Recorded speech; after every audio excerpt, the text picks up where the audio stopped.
Welcome to Truth Uncompromised. I am your host, Rhonda. Join us every Thursday at 7 p.m. Eastern Time. Truth is peace. Truth is justice and freedom to love, live, and be.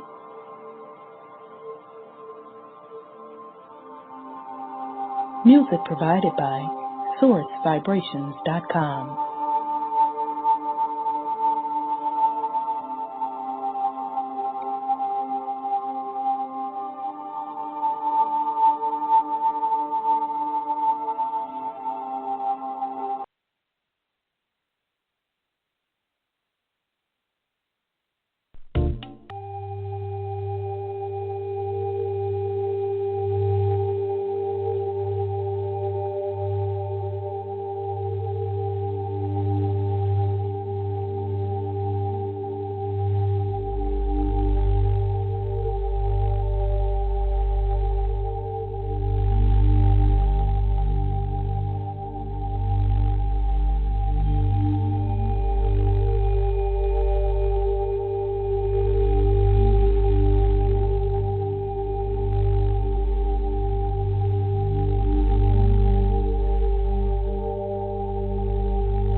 I am love. I am peace. I am free. I have abundance. I have everything within me. For I was, for I am, for I always be. We are love. We are peace. We are free. We have abundance. We have everything within us. For we are, for we will always be. For Mother Earth is love. For Mother Earth has peace. For Mother Earth is free. For Mother Earth has abundance. For Mother Earth has everything within her. For she was, for she is, for she will always be. And so it is spoken. So it has been written, and it is done.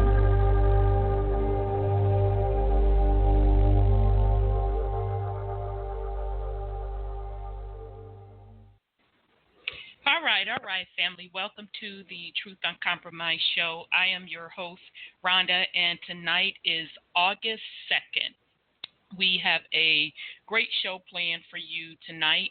Tonight's topic is the laws of the universe. So we're going to talk about what are those laws and how you can apply them to you. And then I also have some follow-up items, a couple follow-up items that I want to discuss with the family as well. So with that said, let me bring on my co-host. I don't think Sis has made it yet. I do see Brother Sean. Let me bring him in. Peace and love, brother. How are you? Peace and love, sis. I'm well. How about you? I'm good. Good to hear your voice. Likewise. All right. Okay, so we're going to go ahead and get started. Do have a couple of follow-up items. The first one we're going to go into is I saw in the news this week, it's really interesting because I was just having this conversation over the last couple of months with the sis about the millennials, so the younger folks. And she was pretty much prophesizing that the young people, for the most part, are not going to follow the script and work 9 to 5 their entire life. That's the pattern that, she's seeing. So an article came out this week out of the New York Post stating that millennials are bailing on their high-paying jobs to travel. So this came out July 25th. It said burned out millennials are quitting lucrative jobs. Sarah Solomon had a pretty sweet life. The 20-something publicist was always out at fashion events, dinners, and parties. Sorry, family, this thing keeps jumping. And even hung out with John Legend during Fashion Week. It was definitely New York's glamorous, the black dress, leather pants, and high heels, an hour of putting on makeup, says Solomon. Anyone would think I had a really fun life meeting cool people and celebrities. But she yearned for something more and resented only having 2 weeks of vacation a year. So last August, she quit her seemingly great job at a plum downtown PR firm. I wanted to travel more. I didn't want to have to ask for time off and grovel for extra days, says Solomon, now 25, living in a rental house in Kauai, Hawaii, overlooking the beach. Over the past 10 months, she's scaled volcanoes in Guatemala, soaked up the waterfalls of Bali, Indonesia, and basked on glorious beaches halfway around the world. She gets by doing freelance public relation work on the road, so long as she gets a decent Wi-Fi in paradise. I do have to budget more, but the freedom is so worth it, she says. There are different ways to do work. The world is changing. The traditional concept of employment is the latest thing that ever a contrarian millennial generation is reinventing. They're quitting their jobs without worrying about what they'll do next, according to 2018 millennial survey by Deloitte. 43% of millennials expect to leave their jobs within 2 years.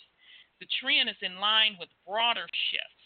According to the Labor Department, the percentage of workers of any age quitting their job reached 2.4% in May, the highest level in more than 16 years. 20 years ago, I never would have seen this, said Kat Graham, a managing partner in a human resource advisory firm who has 20 years of experience in HR. The job market is so hot right now, unemployment is at record low, and the war for talent is hotter than ever. There are more jobs than there are qualified candidates. Solomon's boyfriend, Tim Mason, is also a quitter. 3 years ago, long before the two met, he left a good-paying job selling software at a top consulting company in New Jersey. Sitting at work, he said he saw his whole life flash before his eyes. 50-hour work weeks with a measly 10 days of vacation every year, and he didn't like it one bit. Nothing was wrong with the job. It was a great company, good money, 6 figures. I was 26, and I said, why am I going to spend my 20s sitting at a desk, says Mason, now 29. We're waiting for retirement at 67, and they keep bumping it up. Who knows what age it will be for me, 70s? I thought it was foolish to leave. He adds, I was the top sales guy for 3 years before I left. I did the Michael Jordan thing. I went out on top. Mason has since traveled around the world visiting more than 30 countries. He and Solomon met at a hostess for surfers in San Juan, Nicaragua, just a few days after she left New York. Both chasing this dream in Nicaragua at the time, says Mason, who earns money by occasionally working as a scuba instructor. He and Solomon have been in Hawaii for 3 months and plan to stay through the end of the summer. After that, they're uncertain where they'll go. I do plan to have kids and have somewhat of a normal life again, but it's not something I'm worried about right now, says Mason. if and when he does go back to a more traditional job, he says, I need to be free to manage myself. Graham has a less careful attitude and cautious against giving notice if you don't know what you'll do next. Let me see if I want to read the rest of this. Okay, so I'm not going to read the other example. So again, that article was off of the New York Post called "Burnt Out Millennials Are Quitting Their Lucrative Jobs." And the reason I bring this up, it appears to be a shift going on in this nation, period, about the concepts of work and working to, quote, quote, survive and working to earn a living. And the millennials are the ones that are leading it, which is quite interesting. You hear a lot of people that's not in that generation, my generation, the Generation X, and the baby boomers, getting on the millennials, talking about work ethics. They have no work ethics. They want everything right now, yada, yada, yada. But it appears that it goes deeper than that. They're to the point where they are feeling something from a conscious perspective that, your life, your journey should not be about working to survive. So I thought that was very interesting. I'm going to bring in another concept also in regards to that. I see Sis just got in the queue, so let me bring her on. So bear with me a second. Okay, here we go. All right, peace and love, Sis. Peace and love to you too, Rhonda and brother Sean. Peace and love. Sorry I'm late. No worries, Sis. Good to hear your voice. Okay, so, another thing, and I see you, 831. I'm coming to you, sweetheart. I'm going to bring in this other concept, and so you'll have even more to put on it. The other thing that my sis and I were talking about, and actually she literally predicted this. She had been talking about it. This will make the second year. And I saw it, it was either late last year or early this year. Don't quote me on it. 60 Minutes was the first place I saw it with, the Virgin Record man. I can't think of his name right now. Bronson, I think that's his name. Anyhow, was on the 60 Minutes special talking about a universal basic income. Okay. So, in other words, what they are saying is that there is going to be rolled out a guaranteed income to everyone regardless of the fact. Now, interestingly enough, what tripped me out about it, because again, I had just saw this either late last year, the beginning of this year, they have already started piloting this program. They started over in Europe, and then we just found out that they were piloting it in California as well.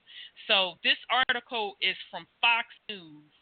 Oh, this was actually put out a day ago. Okay, I didn't know I had caught it when it came out. And it's saying universal basic income. That's not what I want. Let me see. Bear with me here. It might be the one I have to go with. Okay, I'm going to go with it. That's not the one that I wanted to pull up. Universal income ditched in Canada even as U.S. cities try welfare experiment. A Canadian province has ditched a universal basic income welfare program after the government found it was not sustainable, making it the latest around the globe to scrap the plan. The move comes as several American cities flirt with bringing the scheme to the U.S.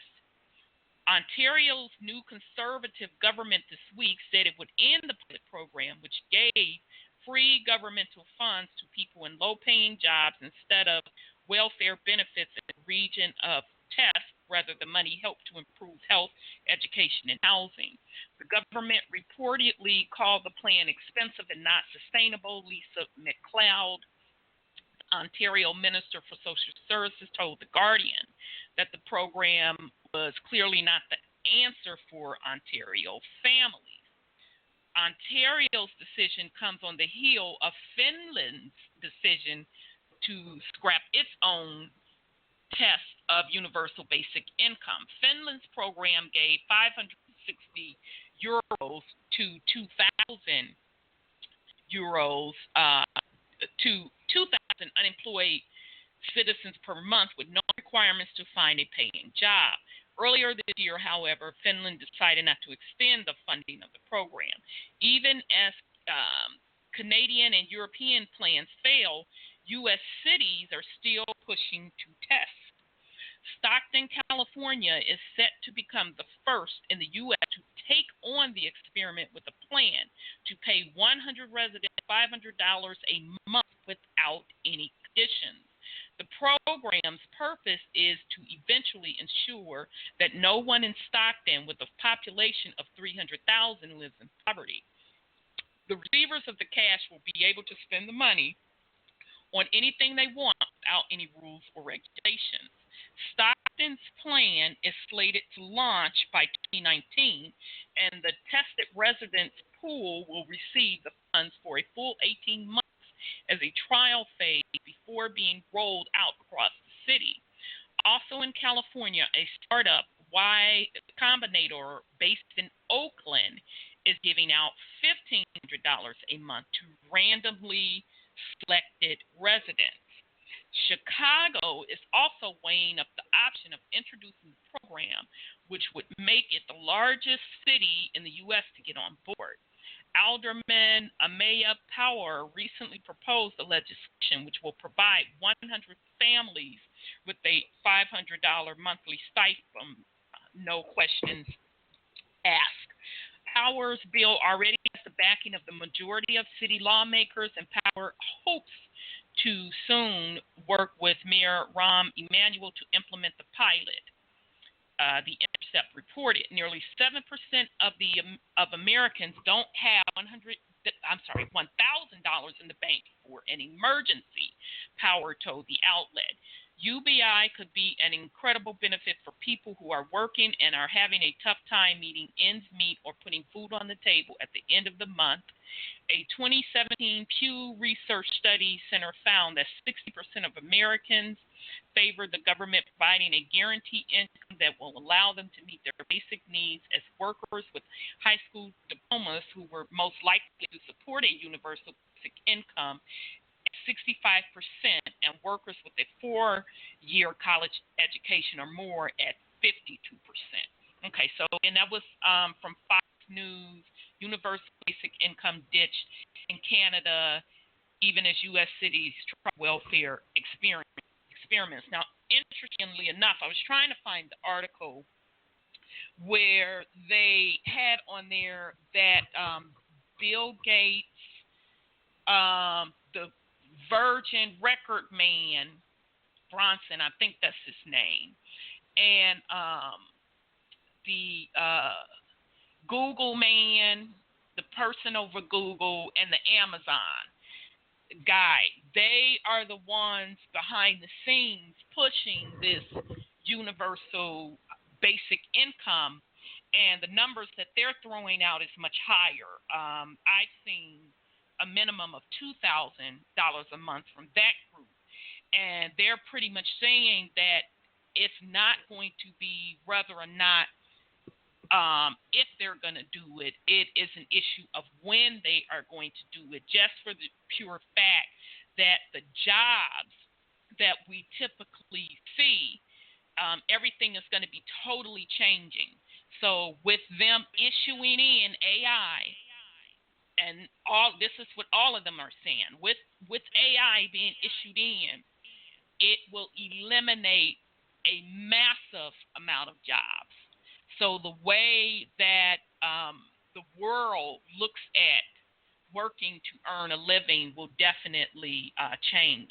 So that's just something I wanted to put out there for the family to be aware of, that a lot of things are going on this planet that is totally changing the concepts and the way things are done. So these are things that we should definitely be aware of. So I'm going to pause before I bring on any callers. I see you 215 to see if Brother Sean or Sis, you had anything you wanted to put on it first. Yeah. Where they going to get the money from? To just randomly give people money. Because they always had it. That's the thing. Yeah, they just print it up. So once again, they trapping people into accepting some hush money. Yeah, we gonna give y'all a couple of extra $1,000, which really ain't nothing. I mean, look at this tariff war going on with Trump and everybody. He taxing everybody and everybody taxing us. But it's all our stuff to begin with. So, I mean, Right. So, I mean, how you gonna offer me a couple extra $1,000 and it's all mine? I mean, this ain't sounding right to me. That's a very, very good point. I mean, to me, it sounds like with the millennials, they're tapping into that divine feminine energy. They're returning to a matriarchal society and don't even realize it. 1,000% agreed. You know. Yes. Sorry, go ahead, sis. I fell asleep, and when I got on and you talking about somebody giving us money, I said, wait a minute, am I still on the right planet? What'd you say? You're like, no, she couldn't have said that. No, you didn't say it. Something else. Right. It had to be something else she was talking about. Yeah, because Trump is talking about you have to have ID just to get groceries. And you're talking about them giving us money? And I said, okay, I must be really mixed up. Yeah. So, I'm sorry, go ahead, sis. No, so I don't see how that's going to work if they're trying to tell you have to have ID to get groceries. I guess it doesn't make sense. It doesn't make sense. Go ahead. I'm sorry. No. I didn't want to cut you off from your thought. You know, I think it's both folds like you and Brother Sean are saying. I think that the millennials, and I take my hat off to the millennials. I don't agree all the time with some of the direction that they're going, but a lot of the things that they are doing, they are moving in the way of the vibrations. And perfect example. And millennials, let's be clear, millennials move the industry. They move industry. They changed the record industry. They changed the cable industry. Pretty much all of the new things that we've seen come about, the way we shopping online, all of that. The millennials drove the way. And part of my generation, Generation X, we kind of started it, especially with the record industry when we was, doing Napster, getting our shit for free. And then the millennials picked up on that and they took it to the forefront as well, where we broke the record industry down to say, you're not going to make me pay for a whole album, a whole shitty album. I want to buy songs. I want to pick what the hell I want to pick. And the same thing is happening with cable and movies. So I'm saying that the millennials are in the forefront of moving industry, and they are the quote future. So for them to out the gate coming into their prime working years, your 20s is when you start earning your way to get that experience to even start making decent quote fiat when you get into your 30s and 40s and beyond. And they out the gate saying, nah, bruh, I ain't having this. I'm not feeling it. I'm not motherfucking interested. None of that. And anybody that has worked alongside millennials, you see it every day. I mean, they've even changed corporate America where, when I was coming up, you had to dress up every goddamn day, and women that's, part of Generation X or baby boomers, you know what I'm talking about, them hot motherfuckers,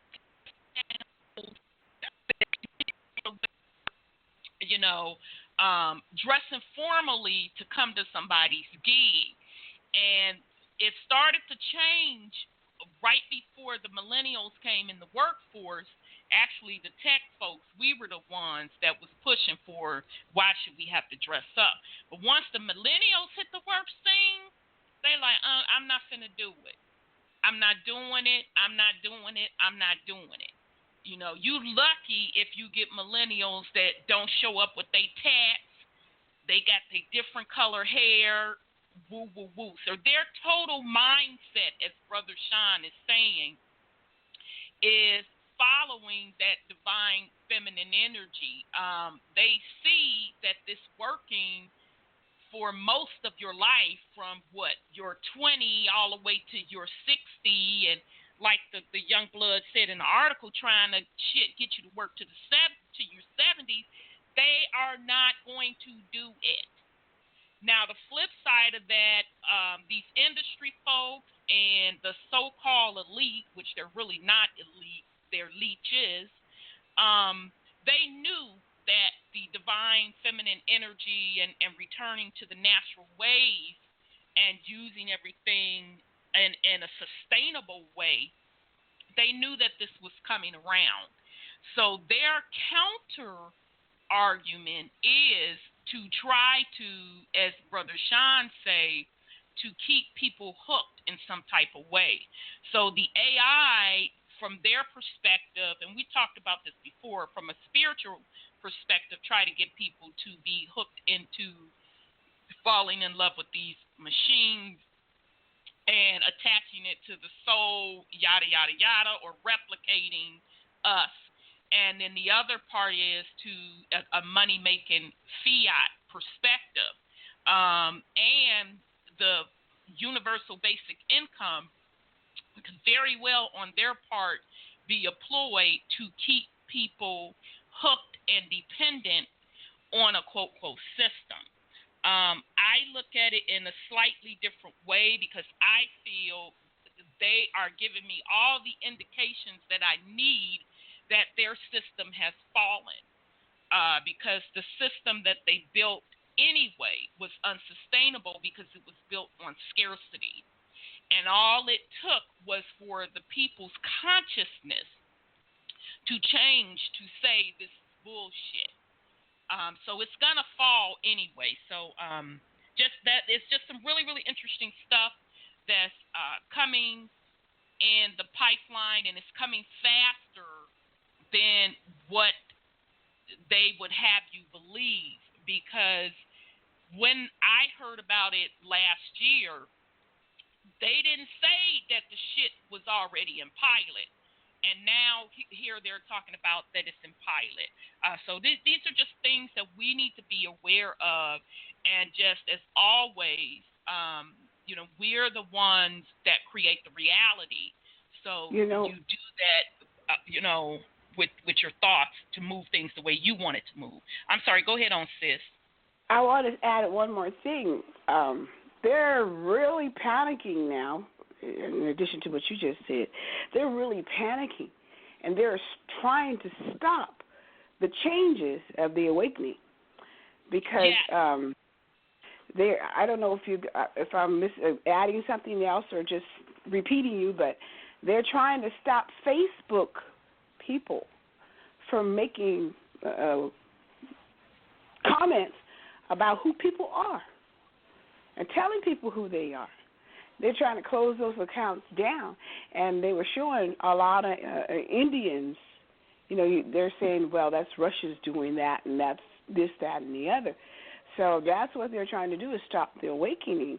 And by putting their little stuff out there with this thing, they're kind of circumventing the need for us to waken up, because they're making it comfortable for us to stay asleep.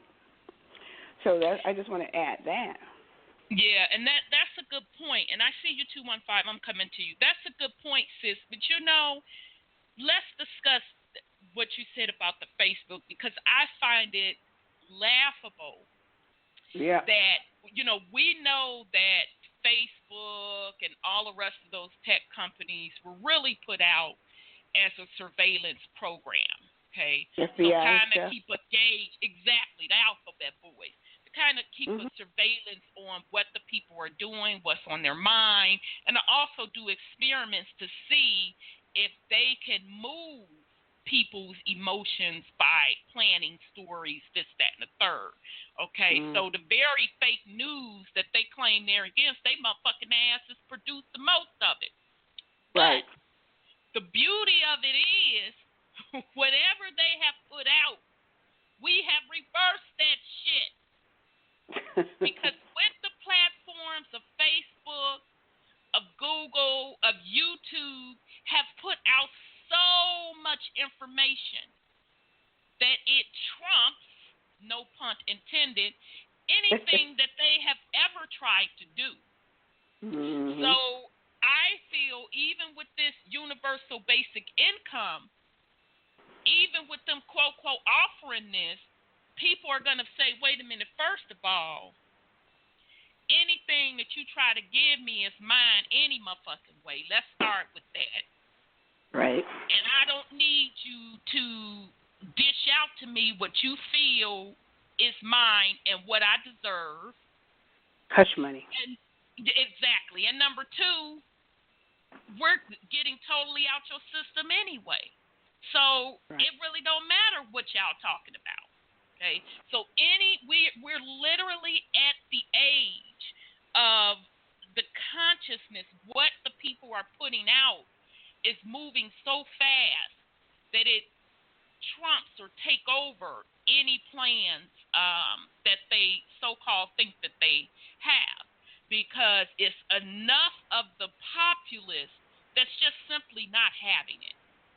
And I do know that the millennials, they not motherfucking having it. It's not going to happen. They are not going to buy into the structure as it is, or any other remix that they may be trying, because if it limits them and restricts them, it's not going to happen. Right. So let me go to 215. Then I see you. Wait a minute. I see you now, 832. You were first. Let me go to 832, and then I'll come back to you, 215. 832, your line is open. Rhonda, my sisters from other sisters. My brother from another mother. Sean of the Dead, what's up?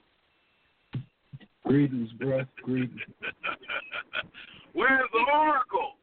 When the last time you talked to Tahuti? Oh, it's been a minute. I may have to try to reach out to see how he's doing. Yeah, I haven't talked to him in a minute. There about the money thing that Sandra was proposing. Y'all didn't drop this jewel. I'm always wondering what you think about Nasara Jasara, the so-called Saint Germain's Trust. Some people in the guru world claiming that this is an alchemist, so-called benevolent ET, extraterrestrial, angelic being, archangel, Gabriel, Michael, whatever, that's supposed to be creating infinite wealth through transmuting precious metals into gold. Remember the tin and the gold, all kind of things? Supposedly every human being on the face of planet Earth is going to get $20 million. It's intriguing to me if any of these things are true. Oh, by the way, I don't want to forget to put one other thing in there about the ascension that you talked about at length, but these particular conspiracy theorists say now it's going to be an energy wave from the central sun in the middle of the universe that no one can see. But yet still, these antiquity civilizations, example like you pointed out, the Dogon, the Mayas, the Incans, and all of our Native Americans past here that no one names at all, by the way. It's interesting how they want, as I said to you the last time, I'm going to keep repeating my three letters, W-H-Y, on this concept of money and materialism. If this is true, again, for the sake of discussion, if it is true and each and every human being on the face of this earth was given, let's just say, a figure of $10 or $20 million, what does that mean? When you're talking about people in the most remote lands, they love to refer to them as third world nations or primitive tribes or people who have never been in contact with this materialistic technology-driven realm, this fraudulent existence that we've created off of fiat currency. What does that mean to them? It's somewhat of a rhetorical question. What does prosperity mean to them? What does happiness mean to them? Sandra likes to make these statements repeatedly about being more in harmony with the natural environment. Isn't that what these quote-unquote primitive cultures are? How they exist without electricity, without communication, without satellite technology. They are hunter-gatherers. But yet and still, at the same time, Sean, what is that reference you made about there are certain antiquity of civilizations that seem to have had more advanced technology than what we're supposedly evolving into? Our last conversation we had in this realm of, I brought up, you had a guy speaking on Smart Death with you briefly about, kind of Transcendence, the movie with Johnny Depp. Yes. And what are we talking about at this point in time where this kind of technological advance that is I don't like using the term Luciferian or demonic or other things that these people try to describe, because what's amazing to me is they're describing themselves. And what's always intriguing to me is all of their conversations exclude you and me, the people who are melanated, who look like us, from our, as they think nothing of that. If we point it out, could you explain one thing to me that I'm really perplexed about? What the hell is playing the race card? Have you benefited from it? Sandra? Sean? Has any of y'all in your personal experience in adult life ever benefit from the race card being played in your behalf? Is that like Tonk? No. I've been kicked out. Spades, bridge, bid with, even the Trump card, as you pointed out, Rhonda. The Trump card has some purpose, does it not? Mm-hmm. Yep. So what does the race card? What does it do? What does it mean other than to quell our conversation, perspectives and experience that we come from and I don't buy into this, but that's what frustrates me. But because most of my people are oppressed in their state of being, in their mentality, in their existence, they're not oppressed truly. They have locked themselves away. You know what I mean? Right. So in this kind of psychological warfare, when you use statements like that, playing the race card, reverse racism, black bigots, black racists, when we have no power, and I'm talking about in the material realm, not in the actual realm, not in the physical realm, not in the spiritual realm. When we have little or limited power at best in the so-called matrix, quote-unquote, physical reality that we are currently existing in, we don't impact them in any fashion.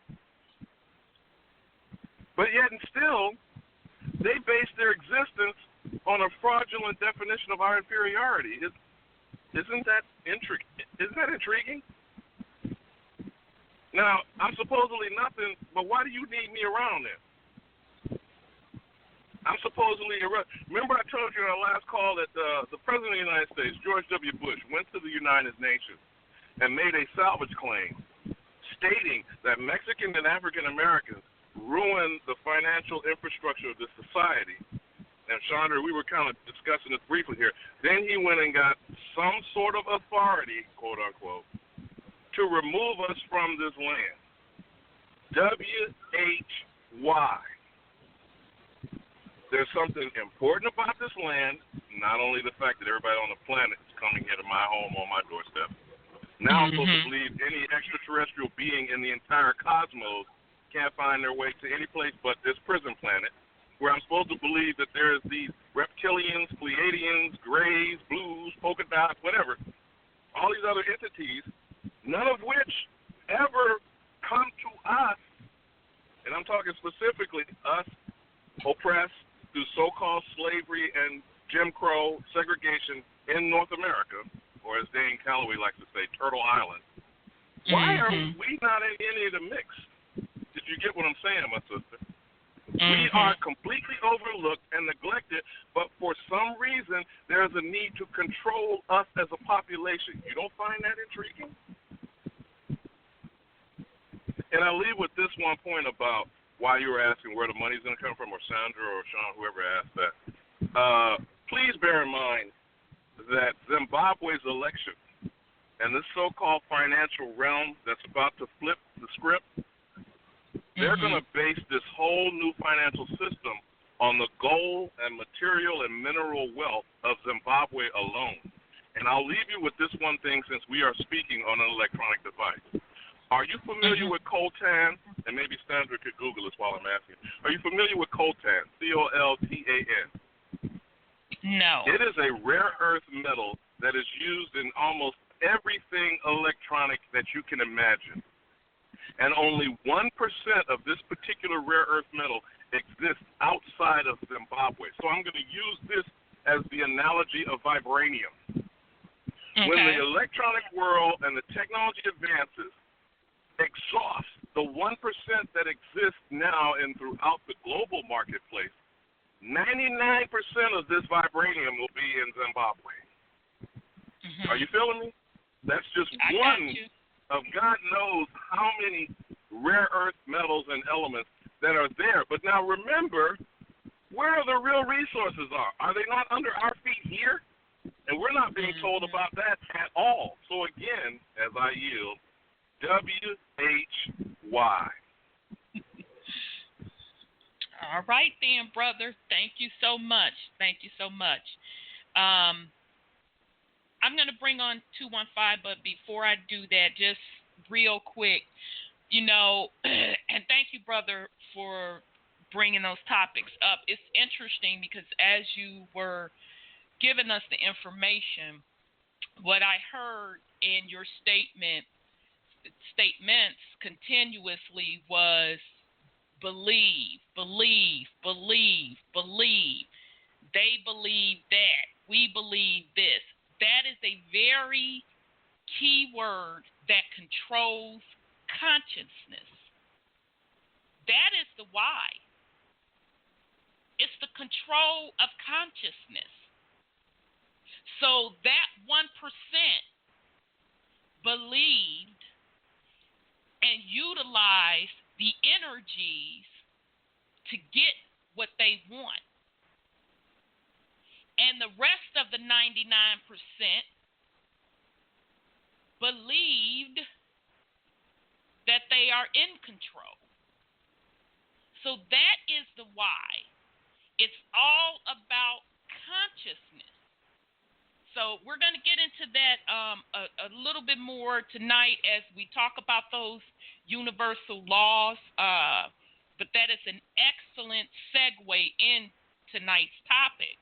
When you talk about, you know, who's controlling what, resources, why folks are doing it, at the end of the day, when you strip away all of the trinkets, which is a monetary system, which is a political system, which is a color, it's consciousness. It's what people, quote, quote, believe is what is put into motion. So very, very good points. Let me bring in 215. Brother Sean, suspect this is Sis Lion. Here we go. 215. Uh-oh, here we go. 215, your line is open. Greetings, everyone. Hi. Missed y'all. It's very interesting. Peace and love, sis. Love you all. Love you all. Yeah, Brother Sean this is felt the combination on the of line, but go ahead. everything that has been said so far tonight is to some degree true, because they have to touch, and I have a question as to who thinks whatever the definition of they is.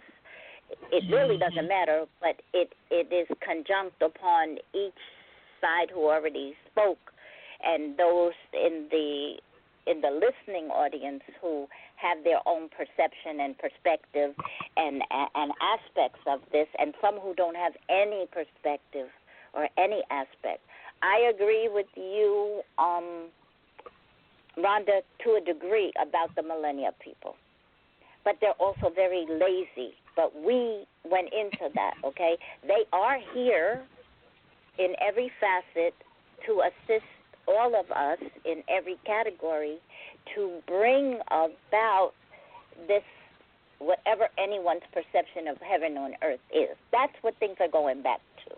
A paradise, a working thing from a physical, from a mental, from an etheric, from an emotional, all boiled down into one etheric, spiritual consciousness perspective of the oneness of in and of and for everyone. Now, yes, thank you for the things about the trumping, because when the masks come off, I've been saying this for 3, 4, 5 years, right? When the masks come off, we'll see, okay? For sure, for true, I promise you. And from my Louisiana background, I guarantee, okay? Besides that, what Sandra said in the different points, yes, all of those pieces are so. Now I'm going to go back to what originally, and I want to acknowledge both of my brothers out there. What you were saying, so. Sean is short but powerful, because he said, and it don't make no difference anyway, and it's not going to turn out like what they think anyway, okay? And my brother at 832, I think, look, what you're saying is so. It is even broader than that, though, because, look, the names that Rhonda put out there first, they're all involved in nastiness. So if people want to follow them because they're stuck in, thank you, Rhonda, belief stage and not upper consciousness, not full consciousness, not higher consciousness, if that's where they are and they're going to be asked a question soon, okay, look, everything wiped clean sweep. Look at the movie, the list of Adrian Messenger, Audrey, and God, who people think that is, because it has to be discernment and deciphering the definition, the determination of what your problem is, what you think the words mean, okay? What is that consciousness level that for any amount of people to follow with that same definition, okay? But it is consciousness. The ones on the other side, Ron Emanuel, here I'm going to say this, fuck Ron Emanuel and the other ones, because they're pedophilia, they're doing this, that, and the other. Some are still only playing their part. And when their masks come off, they may be someone other than who you think they were playing. Others playing the part and are even more deadly, dastardly than the parts they are playing. And those are really controlled by people who look like you and me. So even when we say that we're the downtrodden, we're the 99 downtrodden, maybe not. in the end, there is only the one of everything, and it will be that way in the end, and we're in the end. You are so close, you don't know. You are so close, you do not know. You are so close, you do not know. And it's going to come with the step up to knowledge and wisdom. Ergo, yes, the return of the feminine energy, not to dominate anybody. There is a hierarchy, but it is not built on dominance. It's built on everybody, nobody being better than anyone else. Right. But there are titles and positions and names that people don't understand are just positions, and then some titles that people think ending up being those entities are here, and it's the derivation of from whence their mother came. It does not mean that the male and the female are separated. It is to the exact opposite. We are coming back together. However, that feminine energy, which does not just mean female, makes it so that we can stand on our own to be independent on someone else. You are going to get money for a little while because it's not based upon money. Right. But you're going to get that because of the transitionary stages, the transformations, the transitions, the transpositions, the transliteration just of letters and numbers. It's all here. It is ready to all jump off. You must go and stay on the Q, T, and RS and everything else, A to Z and everything. But you can't jump from A to Z. You have to go through every little step. Every little step I take, all of those songs that you remember because they made sense to you and because you could hold on to it. You got to hold on to your heart.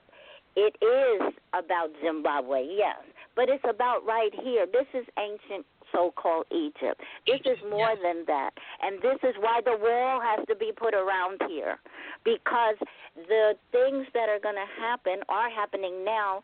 The fires out there in California and stuff, most of that man-made bullshit by some of the same people that you just talked about in the beginning. Not that you were saying that you were for them. You were just reporting on information, okay? Yes.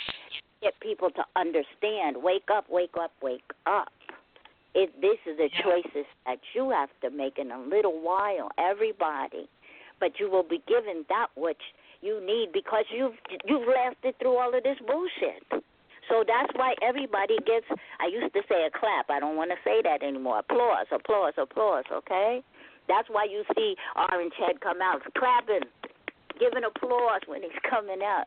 But it's don't worry, the masks are going to come off. Just make sure when you take off your mask, because you finished your script in this series, that it's finished. It's finished. Yes, that system and the other intertwined systems are finished, and they know it. And yes, Sandra, they're running scared. But they're running scared, and they can put some other stuff out there to keep you wanting to go the opposite way. It's not based upon money, okay? It's based upon how good your heart is, and do you understand that you are a piece of that which got poured into your suit that you're wearing this time around, called a physical body or a human body, because everybody ain't human. I'm not human. I happen to be in a suit called a human suit to do what I had to do to come help everybody here, as well as many other entities, people, whatever, who came at this time, as well as each and every one of you. So we're going forward no matter what, because it was already written that way, and it was already figured out to do that, to get to this highest level. So understand just who you are. When you know who you are, you don't have to go through all of these tripping things anymore. When you don't know who you are, you still stumble and stay and get stuck in belief stage, and you go to knowledge a little bit, and you come back, and you fall down, and all like that.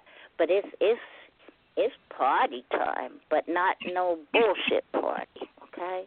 Yes. So I want to say one other thing before you get bumped off or I get bumped off or something, because something was said the morning after my Earth Day birthday thing, and it fits in, it doesn't fit in, but it needs to be said, and it needs to be said on your call, Rhonda, because of something that you also brought into or said about some other people, and it's just to set the record straight. That's all. Mm-hmm. I think, did anybody hear that people were putting stuff out there, rest in peace, somebody that I know very well? Did y'all hear that? Oh, yes, Okay. beloved, Okay. I did. Yes, I did. Okay. Not so, not true.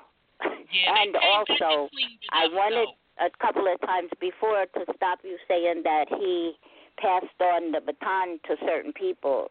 Those two certain peoples are the ones who put some of that stuff out there that way. So he ain't passing the baton to me. He ain't passing the baton to anybody. In fact, those of us who are picking up any batons, they're being handed down by the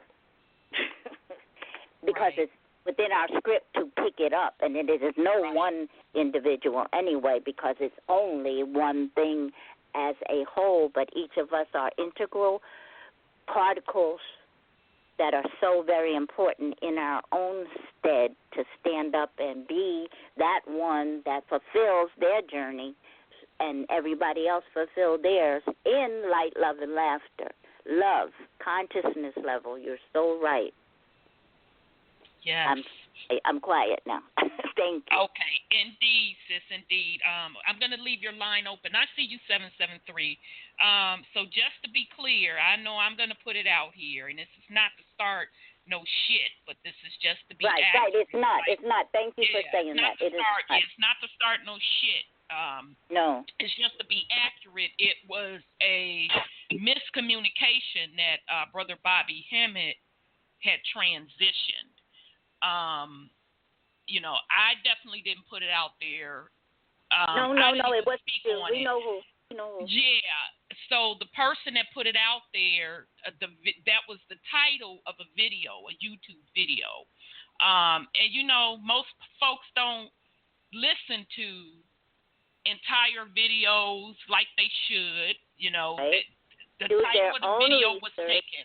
And do their own research, or the title of the video was taken, and then it was spreading across that Brother Hemmett had transitioned, and then after the fact, the person put out another video saying no, he has not left us physically.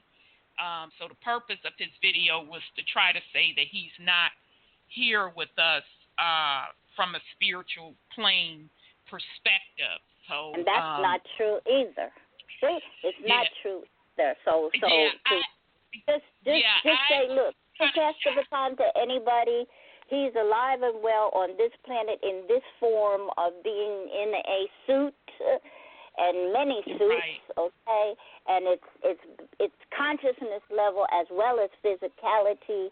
And then anybody else want to do their own thing, and they don't have to pull anybody else in. I can't be you, Rhonda, and I thank you for that which you have done. You can't be me. I can't be Stephen, and Stephen and I were so close, and Bobby and Basisi here, and all of us so close, and then others, and Professor Smalls, he can't be me, I can't be him. I mean, we can line them up all down the line. Brother Hamza, he made his transition, but he knew he was ascending, and he still works on this level as well. So it is not about anybody trying to do anything else about anybody else. Do you? Right. We bless you. We thank you. Do you? I'm just doing me now. But for anything that I can do that assists other, because remember, those of you, remember some of the shit that Boo Boo said. Even though I'm not giving him full credit, I'm saying it was going to happen anyway, and it's on its way, and it's here. It's here. It's here. It's here in many ways, shapes, and forms. So, therefore, do your stuff, and you got it because you the thing you're looking for. And it's not anybody's information. You don't own it. I don't own it. Not a motherfucker out there own it. But, yes, you own your love. And share it. Share it, share it, share it. So, indeed. And thank you for bringing that up, because I had kind of forgot about it. But, thank you for clarifying that for us. And we that's love all. you, And I wasn't Bobby. directed to do it, but even before, every time you said it, I said, oh, shit, sometimes I was pressing on those other calls a long time ago to say no. And also, if people really got the discernment and deciphering ability and the research on their own, you have to do the works of your own hands. Your hands being all of you, to pick it up. It's not my information. You can't have my knowledge. It's what I did. But I can't have yours, and I don't take away from what you or anybody else has. My brother over there, if he thinks that I'm being against him, I'm not. I'm nurturing you to go further and to go beyond and be the best you that there is, because I see even greater in you. So it's all of that together, and it's about coming from love, because in a minute you're going to see all of this. Again, the wall has to be that way. The ID cards are not the ID cards that you were talked about before. That's because when the shit go down, it's going to be the only motherfucking place that is shining from sea to shining shore, even though it won't necessarily be shaped the same way as what it is. And it may be in 5 parts as opposed to 1 part, but it as my mama used to say, it don't make no never mind, because as long as you're in your right stead and doing what you're supposed to be doing, don't make no never mind. Thank you, all of you, each of everybody. Indeed, sis, indeed. Okay, let me go to 773. Here we go here. 773, your line is open. Greetings. Greetings. Can you hear me? Hi. Yeah, you got some background noise there, but we can hear you. Okay, great. I'm Jade from Chicago. A couple of strange things happen. I always listen to your call. I don't get in on the call a lot. I agree with a lot of things you guys are saying, but a couple of strange things happened. Last week, I did not get into the queue, but the phone put me into the queue. Okay? Mm-hmm. So, I mean, it notifies you that you're in the queue, and I said, I didn't hit *6 or *1. What happened? So I was interested in the conversation you guys were having last week about time. You know, and I was going to chime in, but I was taken aback when I was put into the queue without me putting myself in the queue, so I muted myself. So when you called me, I didn't realize I had still been on mute. Okay. How you doing? Okay, You're brother. You guys are great. Listen, the same thing happened today, okay? I didn't put myself into the queue. I'm here at 773. Okay, it must be a reason for this, right? Exactly. Wow. Exactly. Yeah, it must be. You sure lit up again this week. One of the things that I wanted to say about this whole ascension thing, because I had to rethink a lot of things, because, for a minute, because I'm, consider myself an Aboriginal person, whether you call it a Moor, Hebrew Israelite, whatever. Right. And we often talk about, we create our own reality. So, in my opinion, we have the deepest feeling tones of anybody on the planet because we're the original people. So when we go astray, we go that way really big, And a lot of times we don't mean nothing by it. We're just doing the wrong stuff based on a lot of the wrong information. You know what I'm saying? But what I think is happening, because they're offering all of this stuff, because I saw it coming, they're trying to bribe us. Listen, the return of the ancient ones is imminent. What does that mean? All of them have to step down. They got to step down, and they're being profiled as pedophiles and all that, so they ain't got no out. But they have no out anyway because their colonists sitting on our land, and they got to step off. Whether they leave here and go back to the Caucasus, wherever, and the return of the ancient ones, however you interpret that, is what they're trying to head off. They're trying to head it off by influencing the people. They're spelling on us. This is the way everything has been done. And so, it's not working, even though the majority of the people are confused. But it's because it's a correction going on. Just like you said, the feminine energy, there's a balance coming back. And that means returning to the return of the ancient ones. And that's their biggest fear, the fear of us coming back to claim our birthright. So they know this is coming. They're heading it off. They're trying to bribe us. That's what the RV is. They're trying to bribe you with some money that's already yours. Right. And so, as this thing unfolds, you notice that they are not meeting with the very people they need to talk to. They having a tug of war between Dunsford and Judge Anna and all these other clowns that they're just sitting on our land. They're colonists. They're not even Americans. So when we start decolonizing, the whole planet is decolonizing, where are you guys going? You don't have a land. So they try to do all of this financial stuff to give people the impression that they control money when we are the wealth. They monetize us. That's what they do. That's and right. That's why so knowing who you are and you know that you're the wealth and you know that you're the heir is important. And we don't know that. And we need to learn that, and we need to act like heirs. Absolutely. And, absolutely. But anyway, I enjoy you guys. I enjoy the conversation. And like I said, I didn't get into the queue. The phone. Well, I guess you just had to get in the queue. The spirit told you you're going to be in there this week, so I'm glad that you did, brother. Thank you for joining us and bringing up those excellent points. I apprate it, and don't be a stranger. They're trying to head it off. They're trying to head it off. They're trying to make it look like Trump is a hero.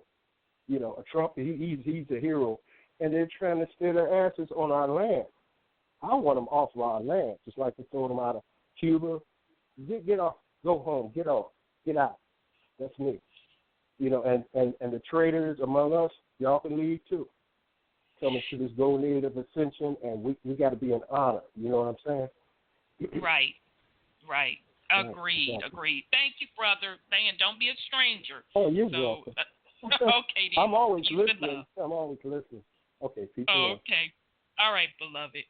Okay. Great point, brother. And he actually segued into something. I had pulled an article about what's going on in South Africa. Where are we at? Okay, here we go. But before I go to the article, another point I wanted to bring up what the brother said, that, and what this lioness was saying, well, just the concept of currency is fraudulent. Anyway, it's an illusion because the currency always have and always will be, it's the people in the land, Mama Earth, okay, and all of her contents within it. Those are the real currency. So, yes, they most definitely, in one perspective, trying to play the game of offering fiat to either pacify the people. Some say to get the indigenous to agree for a re-up, per se, of occupying the land again. Some say that's what the whole idea of the reset is about, or this the basic or the universal income that I talked about earlier. But the thing of it is, none of that really matters, because the age that we are in, the energy that is piercing through the planet and the people We're not having it, okay?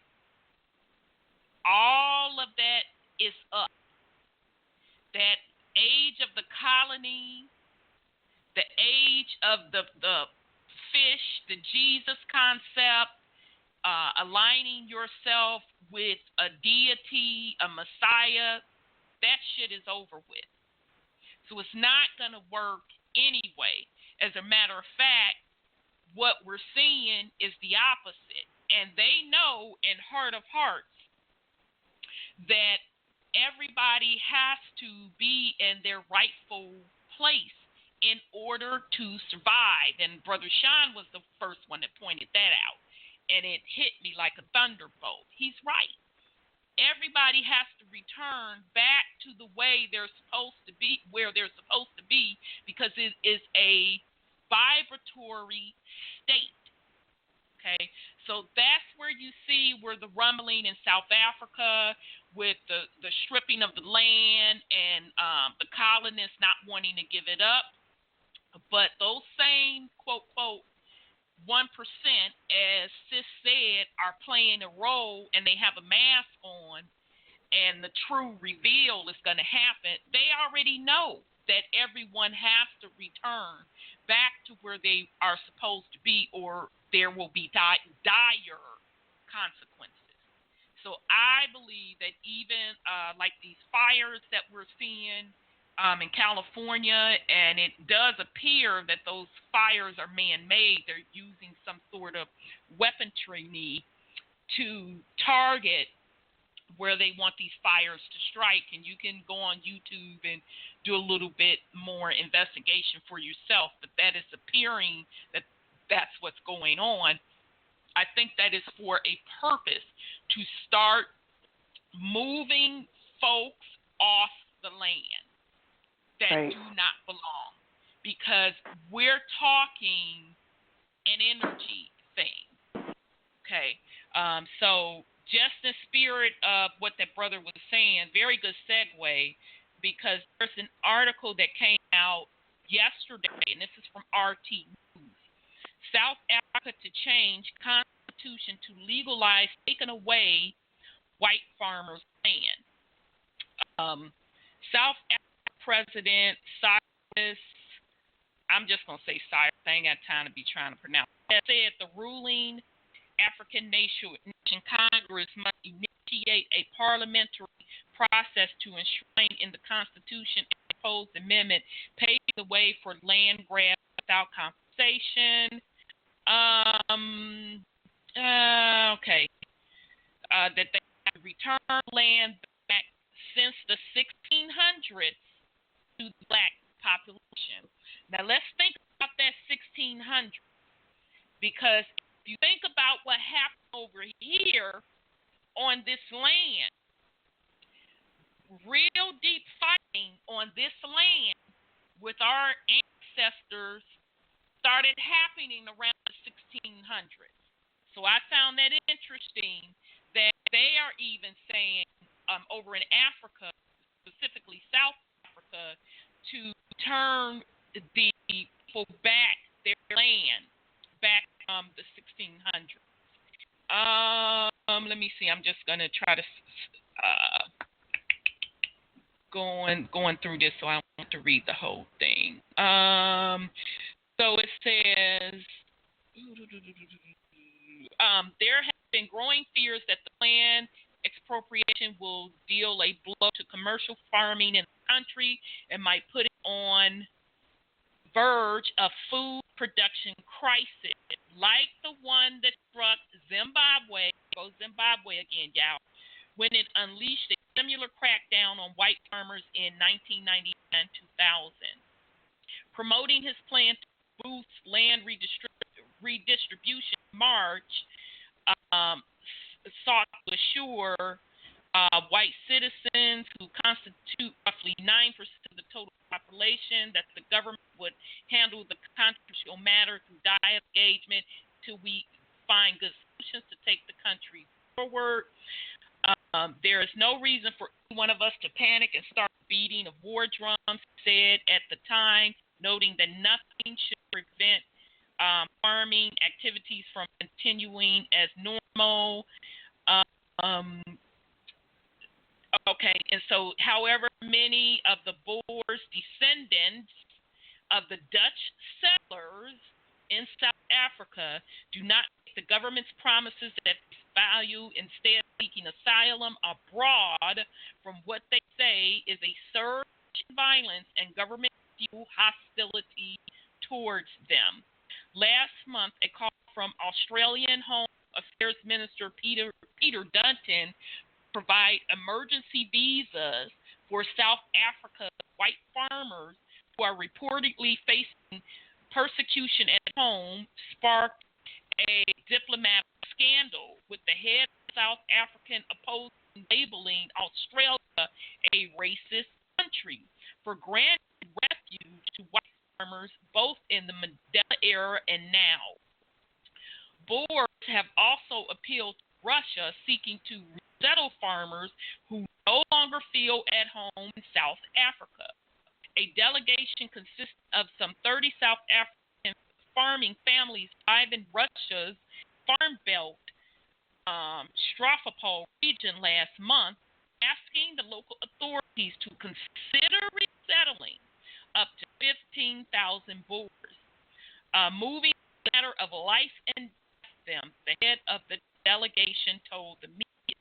The region's deputy commissioner for human rights, Vladimir Polo, I'm going to botch the man's name, told RT earlier there is a plan in place to resettle up to 50 Boer families, and potentially some 500 would arrive to Stavropol with their own cattle. So again, South Africa changed constitution to legalize taking away white farmers' land. So that's coming out of RT News. They put that article out yesterday. So it's again lining up to what is going on across the planet. Because again, the currency is the people and the land. And when the land was either sold off in some cases where it shouldn't have been sold, or taken by force, the people of that land were made to serve under a colonist system, which did not benefit them at all, and which put things totally out of balance. Okay, so now things have to be corrected. Okay, so earlier this one lady put out a YouTube video from Africa saying that it's only a 9% population of non-South Africans. Okay, so but they controlled pretty much all of the land. Okay, so that's just one example of the imbalance of the people that are indigenous to the land, who that is their inherent birthright of the land, did not have control of the land and threw everything out of balance. And all of that is being corrected up. It is not a choice, okay? And the same thing will happen across this entire planet, and it will happen here as well. So very good segue, brother. So I'll pause in case you all want to put something on it. If not, we're going to move on. You know, Rhonda, if you're about going any place except for what Brother Sean said, the Caucasus Mountains, they're not indigenous to the area. If they go to Australia, you got the Aboriginals there. That has to be given to, absolutely. You know, New Zealand, Papua New Guinea, all of these places, they don't understand. And I can't understand how can they be European Americans. And I hear them saying, let them come here. I said, wait a minute. It's not yours to give away. Well, even, Trump card, those that are against them, I'm not against them or for them. I see them playing a role and playing it on both sides. He didn't comment on the motherfucking shit because he knew he dare not. Right. He was smart enough to know that, to dare not. But I'm glad you brought up the point of Australia having the nerve to try to offer somebody anything, because they're going to have to give up their stuff as well, so they can go have several seats, and they know that. Now, Russia, it makes a little bit more sense with Russia since it is closer to the Caucasus Mountains. So that makes a little bit more sense to me. But now, here's going to be the shit, child. Mark my words. Bear with me, and you do a little research on this. Here's going to be the shit. Because Africa, what they're calling Africa, and if you do a little research, you'll find out that really Africa, the name that they gave it, was only the size of like a state, what we would call a state. Okay? It was different areas. Caucasians were on that African coast, but they were not on the surface per se. Okay?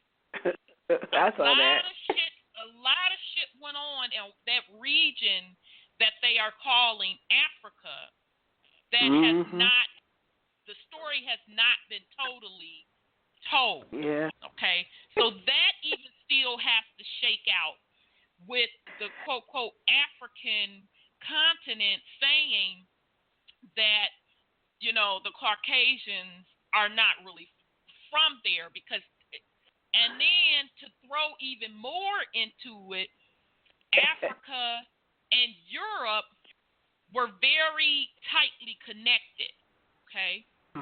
So that's how we got in the situation with the invasion over here too, okay? So all of that has to be coming out to the forefront with the truth also. So you're not going to see the end of the whole, what they're calling Africa, as being cut and dry as they want to make it seem. Okay, so I do want to put that out there just for food for thought. Do a little research. But with all of that said, I'm sorry, go ahead, Brother Sean. The Aboriginals of Russia were black, and they had the big hairdos that the Russians had them big hats emulating. Yes, so they don't get a pass on nothing either. Exactly. Totally agree. Totally and agree. Rhonda, Africa, you have to understand about the transliteration of letters. An S was an F. Okay? F and S can be transliterated, substituted. And that's why, the Moors, the this, the that, everybody's going to come back to see there is only one thing, and everything is connected to everything within that big circle of the one. If you think that you would call Asiatics, you would call Asiatics because the place was called Asia. Asia. Africa is Asia, and all the pieces were that. And then the separation. There's going to be some more separation of the land before some other pieces come back together, because the other pieces are coming and rising up, as well as our consciousness level, and that's why Atlantis and Lemuria, L-E, the Moors, the real Moors, not the bullshit stuff, not the ones who are trying to make a peace only for themselves, not the downtrodden people who don't know who the hell they are, not the bad guys or girls. It's all of us coming back to know who we are. Oh, I'm so happy for everybody coming together. You got to put your thinking caps on, but first you got to cleanse your inside. Everybody got to go on a cleanse right now. Yes. Get some turpentine, know how to do it. Get you some castor oil, know how to do it.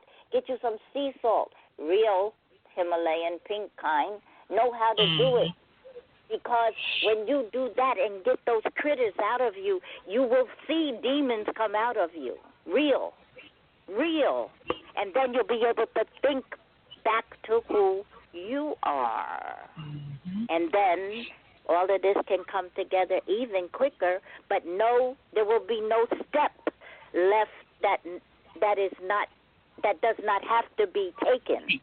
It's no jumping from A to Z, no going to the head of the class when you didn't finish all of your requirements of what you were supposed to do. So come on, roll up those sleeves, go inside, get cleaned out, take a bath on the outside. Stop worrying about the outside, though. It's all fine. As long as you're good inside and clean, it's a wonderful thing. And it's nothing but love there. So thank you, everybody. No, indeed. Thank you both for bringing it up, Brother Sean, about the Russians, and Sis bringing up the concept of it being Asia. And if you want to know how to research it, go look for the ancient maps. All of them. It shows it. And when I saw those ancient maps, I said, oh, shit. Now it makes sense. And Australia and New Zealand right now are hooked to Hilly and Billy about the shit that they did in Haiti, and here and there and all around, because they ain't nothing but cousins and Rockefellers in the first place, and going back and back and back. So that onion is still being pulled back. Then when it gets pulled back all the way, it's going to get to the sweetness, too. Indeed. And then you're going to see who looks like you, because it is you. Indeed. Oh, it's wonderful.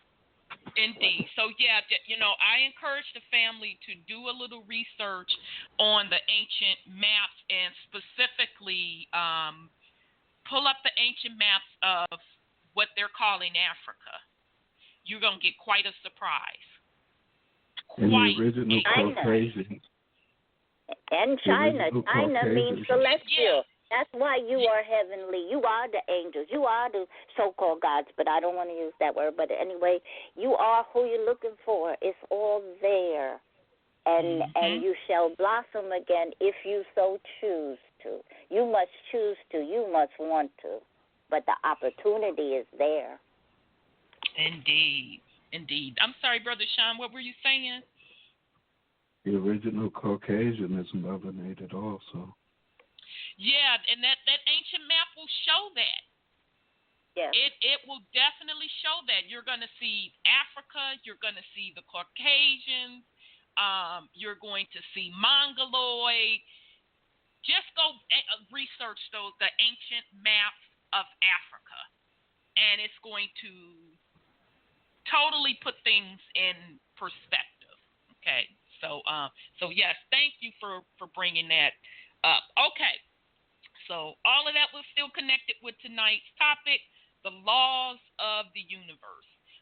So I'm going to start out with an article just giving us an insight into tonight's topic. This is off of a website called abundanceandhappiness.com. Universal laws. Discover the simplicity of consciously harmonizing with the immutable and unwavering power of universal laws to manifest lasting abundance and happiness in every aspect of your life. Contrary to modern belief, universal laws are not based on theory or speculation. What at one point was believed to be only theoretical, mystical, or spiritual in nature and understood only by those who learned to tap into that place from where higher truth comes has now emerged and become evident in the latest scientific discoveries and is now being measured on a physical level. Universal laws, also referred to as spiritual laws or laws of nature, are the unwavering and unchanging principles that govern every aspect of the universe and are the means by which our world and the entire cosmos continue to exist, thrive, and expand. Although I'll be referring to these laws here as universal laws, even though they do brandish many labels, what you might choose to call them individually is really quite immaterial. What is important is that you understand that they do exist and you should choose to align and harmonize with them in a conscious and intentional way. You'll, in essence, flow with and learn to be grateful even for each event, conditional, and circumstances you encounter as the various aspects of your life unfold. We'll be exploring how and why that's true in greater details as we progress. First and foremost, it's important to grasp the fact that universal laws are just that, laws. What that means for you, me, and everyone else means that there is no one or no thing in the entire universe that exists, whether seen or unseen, that isn't impacted, affected, or determined by them. There are a large and ever-growing number of people in the world who are waking up and becoming aware of these universal laws, yet it is still the vast majority who believe that life just happens as it will. They perceive that the various events, conditions, and circumstances they experience in life are based on a series of random yes and no's, regardless of how good or bad they might perceive them to be, or are just a random series of occurrences altogether, fully believing there's no definitive purpose or underlying reason why things happen as they do. I personally encounter and communicate with a countless number of people globally who at some point in their lives come to a place of wonder and or curiosity and who often ask, what's the secret to doing what you love to do? What is the secret formula I'm hearing so much about for experiencing harmony, joy, fulfillment, abundance, and happiness? The answer is always the same. It never has and never will change. And the $355 gazillion answer is, there is no secret at all. Never has been and never will be. It is simply a matter of choice, more specifically, your choice. Depending on where you are, the kind and quality of results that you're currently experiencing that may seem to be quite puzzling. Yet, it is not once you're aware and clearly understand the immutable and unwavering power of the universal laws. In fact, it's really quite simple, profoundly simple, in fact, and that simplicity as well as the perfection becomes blatantly obvious once you choose to awaken, become conscious of, and consciously choose to develop a bit deeper understanding or heightened awareness of how and why these incredible and wondrous universal laws effortlessly, flawlessly, and consistently operate as they do. They always have, they always will. In fact, you don't even have to understand or even be aware of universal laws, but it certainly helps and can most certainly assist, enable, and empower you to make massive enhancements, experience total transformation, even if you find yourself experiencing less than desired outcomes in any aspect of your life. Contrary to wide belief, there exists no such thing as random or chaos in the world. In fact, you can, if and when you should ever choose to do so, experience the harmony, perfection, and simplicity that such a choice yields. Consciously harmonizing with universal laws only require 5 simple and profoundly empowering steps. All that required of you is simply a matter of doing 5 simple yet extremely powerful and creative steps, and universal laws take over and provide the rest. You don't have to know how universal laws work, or for that matter, even be aware that they exist. They are always working in every second of every minute of every day, whether you are consciously aware of it or not. Okay, what are those 5 steps I mentioned? Well, this section is to be only about introducing you to and explaining the immutable and unwavering nature of universal laws. But what the heck? Here they are. Number one, hold a conscious intent of the desired thing or the thing desired. Number two, focus on its realness as an already existing fact. Number three, think, speak, and act as if you already have it. Number four, take inspired action as the ways and means to make it a tangible reality show up. Number five, detach and allow the perfection and simplicity of the process to provide the desired outcome.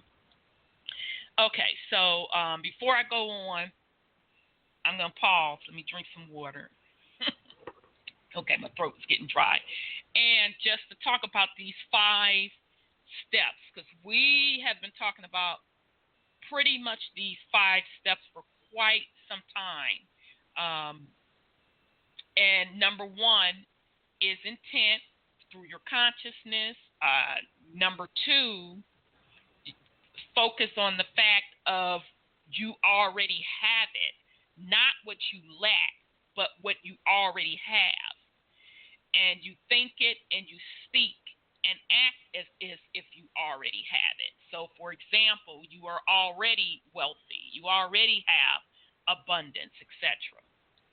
Number 4, take inspired action as the ways and means to make it a tangible reality show up. Okay, so put actions behind what your conscious intentions are.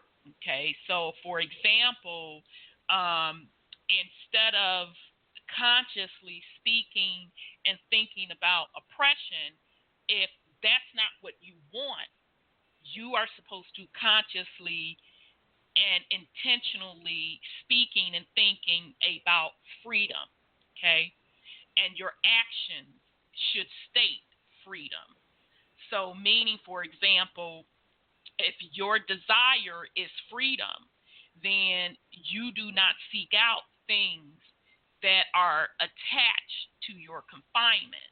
So that's a political system, that's a religious system, et cetera, et cetera. Okay, so those are just some examples. That's an example of bringing your actions into play for the desired, consciously intention of what you want. Okay, and then also focus on the desired outcome. All right, so it truly is as simple and complex as that. It's more about being than it is about doing, which is precisely why so many do so much and experience such limited results. They choose to remain asleep to the power of simply being. When you are aware and become conscious of how to align and harmonize your chosen way of being with universal laws, you discover just how simple creating desired results can be. Your only job is to clearly define the why and the what. Universal law's job is to provide the when and the how. Okay, so I'm going to say that again. Your only job is to clearly define the why and the what. Universal law's job is to provide the when and the how. Have no fear, though. Universal laws always do their job, and the more intentional, focused, and consistent you are in doing your part, the quicker universal laws do theirs. And rest assured, the process never fails or wavers. Universal laws ensure that as they have for nearly, I don't know where they're getting the 14 billion years, but whatever. Okay, back to what universal laws are specifically and how they impact and, in fact, determine every aspect of your life, whether physically, financially, relationally, emotionally, and spiritually. In essence, universal laws, or laws of nature, as they're often called, are governing force that determine without fail every aspect of creation, including each of the events, conditions, and circumstances experienced by you, me, and everyone else in the world on both an individual and collective scale. Sadly, the vast majority never take the time or put forth the effort to develop an awareness of these universal laws, let alone to align and harmonize themselves with these immutable and unwavering principles that would absolute and unwaveringly certainty literally attract abundance or whatever else they might be seeking to them. Instead, they attempt to seek, find, and acquire abundance and happiness through various external physical channels, such as working more hours, accumulating more stuff, and in doing so, becoming so out of balance that they become depleted, inevitably developing what I call scattered consciousness, resulting in physical, mental, and emotional overwhelm, exhaustion, depression, anxiety, fear, doubt, worry, and a host of other counterproductive effects that only serve to create precisely the opposite of the outcome desired. They unknowingly and unconsciously, due to a lack of deeper understanding, overlook the inexhaustible and unlimited supply, which is quite literally infinite in nature, that is readily available and easily within the grasp of any and every person on earth who is willing to accept it and allow it to be. So I suppose you could say that the secret to experiencing infinite and unlimited supply personally is as simple as making a conscious and intentional choice to do so.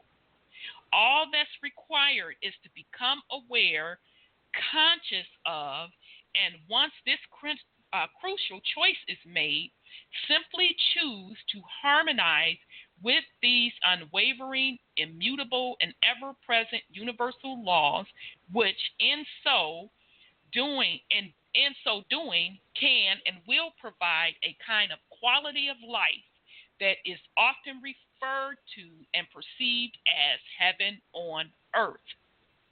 Yet the fact is most choose not to.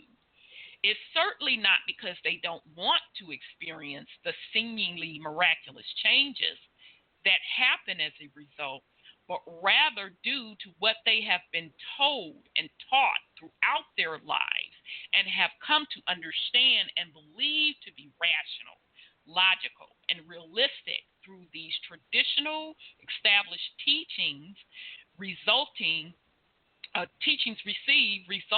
in limiting and self-sabotaging perceptions regarding potential and possibility.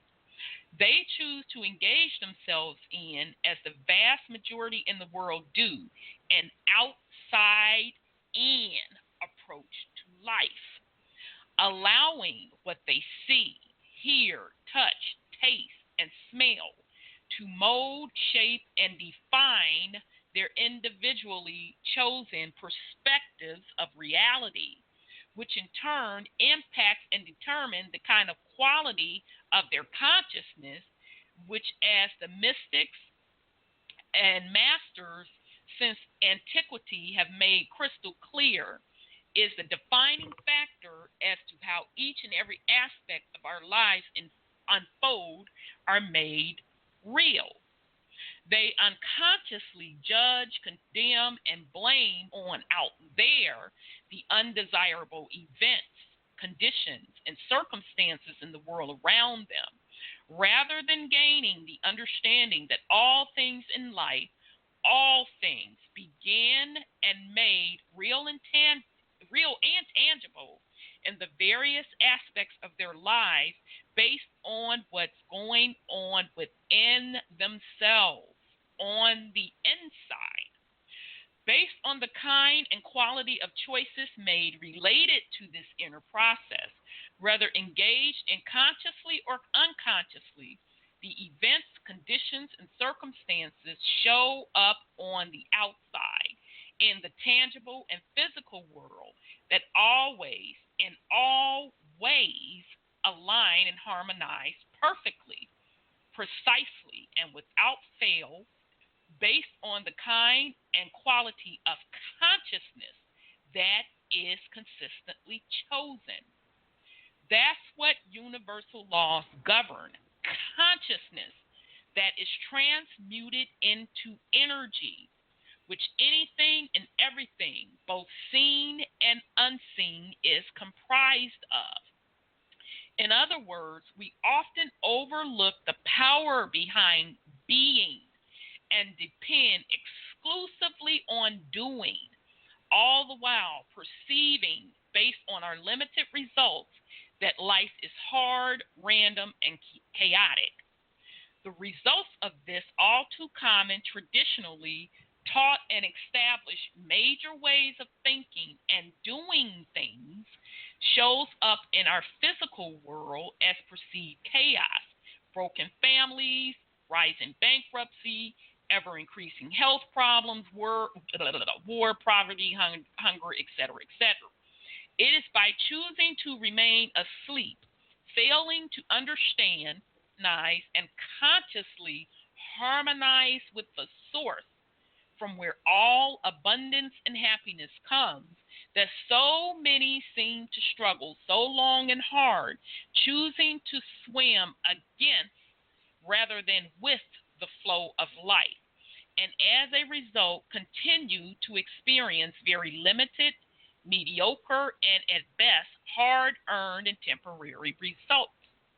The vast majority have developed a predominant way of thinking, acting, and doing that causes them to completely overlook the unerring simplicity of the process of creation, the universal laws that govern the process, and how to consciously, purposefully, and intentionally connect to and align with the unlimited supply of everything that can and will easily and effortlessly provide what they claim they desire to experience and more for their lives. They unconsciously engage in inner dialogues, completely overlooking the simplicity of the process, perhaps due to its simplicity, and unknowingly, consistently, and unconsciously create the polar opposite of the outcomes that they continually hope, wish, and pray they could. Due to this consistent and seemingly inescapable self-limiting cycle, many perceive themselves to be shut off from this infinite supply of becoming so caught up in trying to have more by doing more that they never find and completely overlook the simple yet profound and freeing truth of how to intentionally harmonize their internal way of being with these universal laws and principles that, once understood, harmonized with, and through consistent and conscious application, would provide them with far more than they could have previously imagined or perceived as possible. Yet, through a conscious choice to become aware of these universal laws, through a simple choice to explore their depth, perfection, and unerring nature, the simplicity of life is both revealed and experienced. That's what you'll soon discover the following universal laws and principles to be: simplicity and perfection in its purest form, unerring, unfailing, and always precise in their operation, Becoming aware of, developing an understanding in, aligning and consciously harmonizing with their tremendous, immutable, and unwavering power with a clear and focused intention can mean that the difference between a life filled with lack, hardship, fear, anxiety, and struggle, or one of joy, satisfaction, limitless prosperity, a profound sense of peace and fulfillment. And it is simply a choice, yours. The key to experiencing harmony and fulfillment in life lies in choosing to become aware of and consciously harmonizing your thought, intention, and actions with these incredible universal laws, enabling and empowering you to begin experiencing desired results which show up in your physical world as the events, conditions, and circumstances experience in each and every area of your life. Make no mistake, universal laws aren't in any way, shape, or form religious in nature. They are of a spiritual or holistic nature for sure, yet there is tremendous difference in the two. Mistakenly, many people, when they think of our source or creator, whatever you might perceive that to be individually, believe that you must be a religious fanatic or a super spiritual person to enable and allow the universal laws and principles to produce their desire and begin to create, or if you prefer, co-create positive changes in their lives. This is absolutely not the case. The universal laws and principles that govern every existence and which are responsible for determining your individual life, as well as every event, condition, and circumstance in the entire cosmos, operate with the same precise, predictable, and unwavering certainty, making no distinctions, judgments, or determinations as to who, how, when, or what they work for. They aren't discerning and have no capability for determining what is logical, reasonable, rational, or feasible. It's you that define and determines that the universal laws simply do their job to fulfill whatever you choose. They are inescapable, unwavering, and are at work 100% of the time, regardless of your awareness or ignorance to them. Their perfect, precise, consistent, and unwavering operations make no judgment or determinations based on your age, color, creed, geographical location, education, gender, religions, preference, social status, etc. The only thing that determines how they work and what is created as a result of their perfect and unfailing operation is simply a matter of your individual choice. The gift of free will that has been provided to you, me, and everyone else on this planet. Just as electricity or gravity make no distinction or judgment as to who they work for, universal laws operate in the same precise, immutable, and unwavering fashion. It doesn't matter if you're young, old, black, white, Asian, Indian, American, Christian, Judah, Buddhist, Hindu, Muslim, or either atheist. Universal laws operate in a very specific and predictable manner 100% of the time. And as a result, through developing an awareness of how they work and concisely aligning your intentions, thoughts, words, and actions with them, you can and will begin to attract and experience outcomes which many believe to be unreachable and or impossible, and which the vast majority in the world would consider to be miracles. Universal laws produce miracles every second of every minute of every day. Creation is always a miracle. The fact of the matter is, once you begin to understand the awesome and unwavering power of these universal laws and their non-prejudiced nature, you begin to clearly see and understand that every outcome in life, regardless of how it might be perceived, is a miracle, yet many are simply unconsciously creating undesired miracles for themselves due to a lack of conscious awareness and a deeper understanding. Okay, so I'm going to pause because the article goes on and it kind of gets into each specific universal laws, and we're going to get into that with some clips. So this article, again, is off of the website abundanceandhappiness.com, and its title is Universal Laws. So I'll pause in case somebody has something to put on it. Take some water.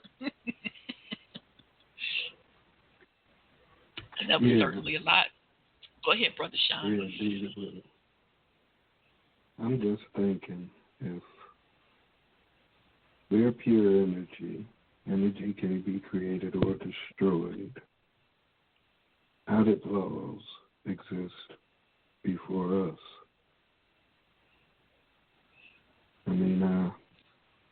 They didn't exist before us. I understand exactly. I understand universal laws being in place for this matrix. They are the governing rules for the matrix. Exactly.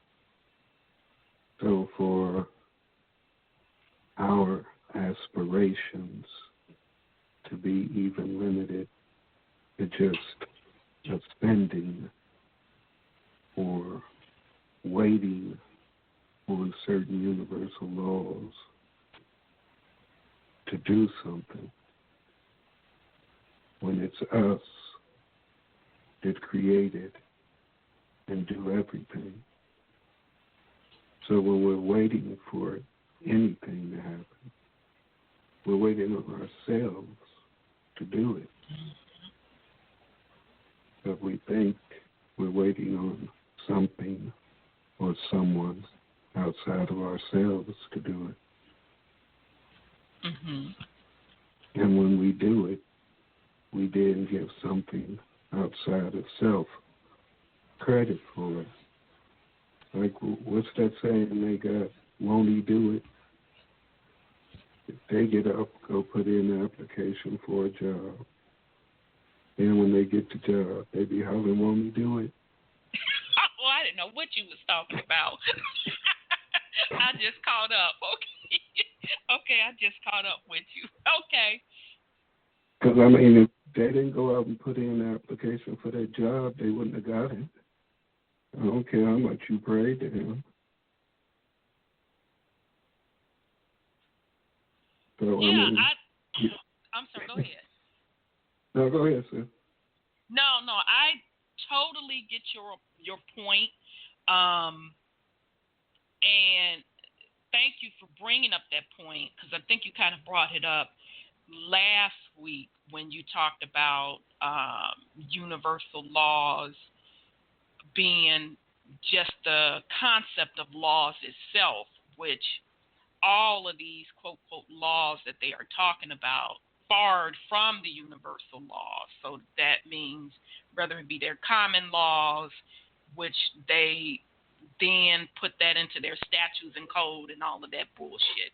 Okay, but back to your point, we are pure energy. Okay, so we existed before the laws. We created those laws, universal laws, okay, for this matrix. Okay, so the purpose of the laws, whether or not you want to use them, it's really not the purpose of this show, because it's happening anyway. Okay, but your point is well taken that we are beyond the laws outside of this matrix, because we're pure energy. We existed before the laws. Okay. I am going to go out on a limb and say most can't even fathom that concept, because if they could, we would be, as a collective, creating within this matrix the desired outcome we say that we want. Okay. So that's the purpose of this program. It's not to prop up universal laws as a religion, because that's not what it is. They are just there. It is a part of the construct of this matrix, and it's happening consciously or unconsciously and responding to what we are putting out there. So we're still generating the thoughts. We're still the initiator of the thoughts, and just the energy and the concept within this matrix using those laws brings it into physical fruition, per se. Okay, so I'm bringing up universal laws for the simple fact that a lot of people talk about poverty. A lot of people talk about oppression, what they don't have, etc., etc. And these are the things that, or the reality that we are consciously creating, and the structure behind bringing that to the physical are those universal laws. That's the point of us discussing universal laws. Now, we're going to get into like each specific one so you are aware of them. But if you don't get anything out of this, it's that you are in control. That's the bottom line. You're in control. It starts with your consciousness, what you put out there.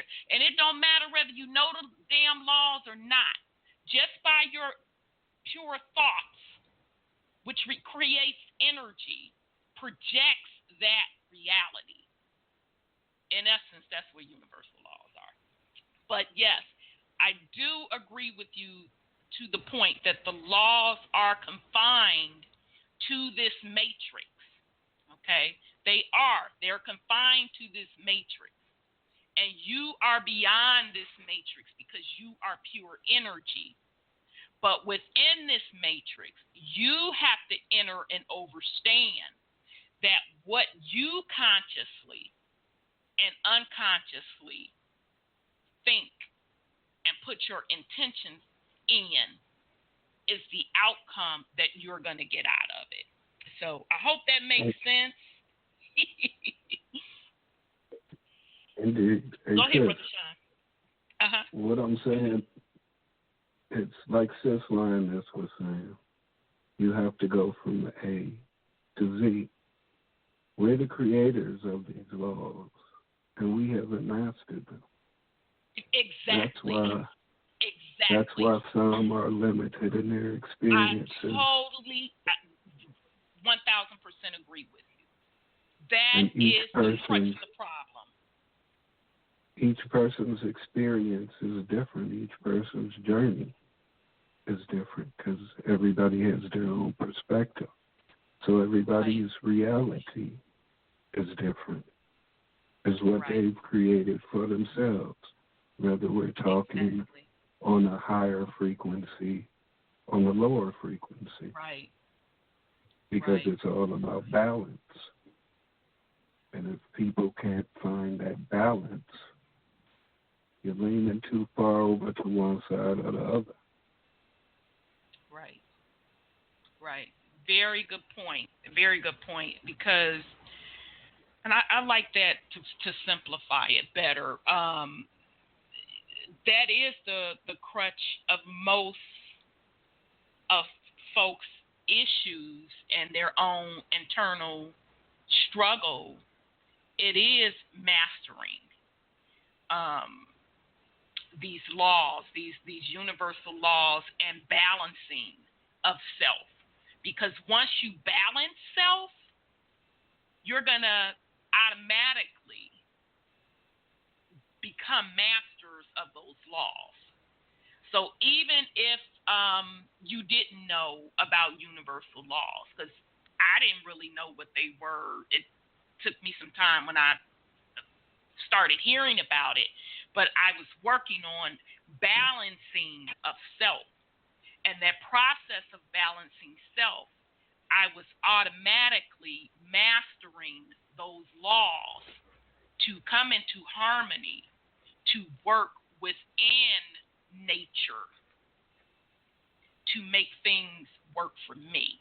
So that's a very good point.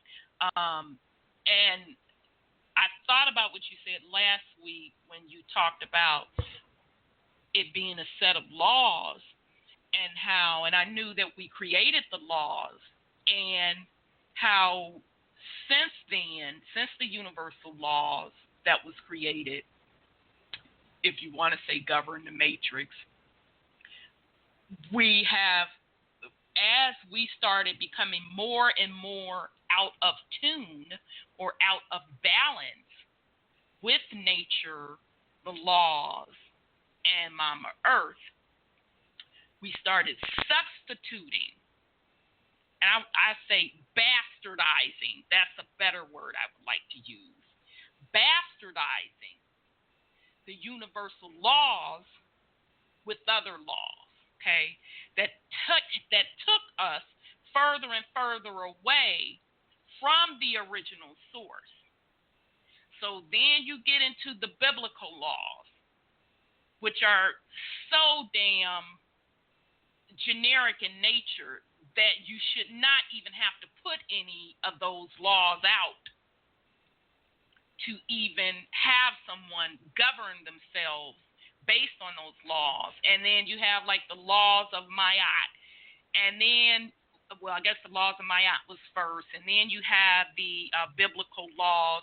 Then you get into the man-made common laws, and then now we're into the point that we're so far from the source.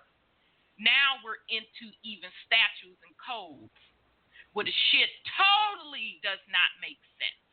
Okay, so my point is, the further you get away from source, connecting to the source, balancing self, the more the chaos and the desired results you say you want comes into play. And part of being in balance back with yourself is just even the realization to know that the statutes and codes are bullshit. The process of having someone govern over you is bullshit. The process of having a religion or system to tell you how to govern self is bullshit. And as you start shutting down, all of these particular systems are working back to source. And in that process as well, you are balancing out chakras as well. So very, very good point, Brother Sean. So I'll pause in case somebody want to put something on it. If not, we're going to move on. I think sorry, go ahead, some of those laws don't necessarily hurt because we have gotten so grasshopperish, so low in the vibratory field that we can't think like a giant. And we have to, I mean, there's so much emotion. I don't know if it's because of the earth changes, but we're getting so primitive that some of us are, not all of them. Some people getting so primitive. If they didn't have the laws to govern them, they would be berserks, to say the least, because, I mean, they're just going out and killing and doing what they want to do nowadays because they don't have that consciousness of the universe. They have left the source so far behind. Yes.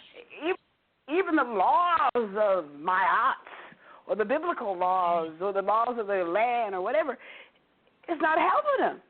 And so they have to kind of return to source and stop emoting and stop being so emotional and so foolish, Because karma, what'd you say about karma?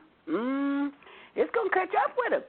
And they don't seem to understand that because they've been brainwashed with the system. And I know we talked about this so many times. They get that boob tube on, man, and that thing is just telling them, you can do it, you can do it, you can do it. No, you can't. You have to stay within the presence of the universal laws. And they are going way overboard. And they can't do all the things that they want to do. It's not the part of the balance of the universe. So I would say it on that thing, and Sean, Brother Sean, I know what you're talking about. Won't he do it? Yeah, it took me a minute to catch. I was like, what is he doing? I was sitting there thinking, who the hell is he? I'm like, who the hell is he? And what is he allegedly doing? Then when he said it, the way he said it with expression, I'm like, oh, now I know what he's talking about. But, yes, I mean, absolutely. I agree with you and Brother Sean. I mean, we have fallen so far that most people do not feel they have control of their life. Do not feel they have control of their choices. Mm-hmm. That's deep to me. Well, a lot of them giving up really, their really control deep to me. Won't he do it? A lot of giving up their control to won't he do it? See, and that's exactly. I agree. I agree, and we know that that's the religious sector. Okay. Yeah. That's just that group. Let's get into the group. That's that facet. Let's get to the group that have put religion down. Okay, but they had not got into self and going back to source, going back to nature. So they're stuck in the anger and the fear stage and spew about everything that is wrong within the world and what they don't have control over because someone is suppressing them. Etc., etc. That's another facet of it because still that is putting it outside of self and feeling that you don't have control over you. That's true. So that's the other side of the coin. Then you have a group that's still not into religion, but they're into, I say, still the Messiah concept because the galactic don't come.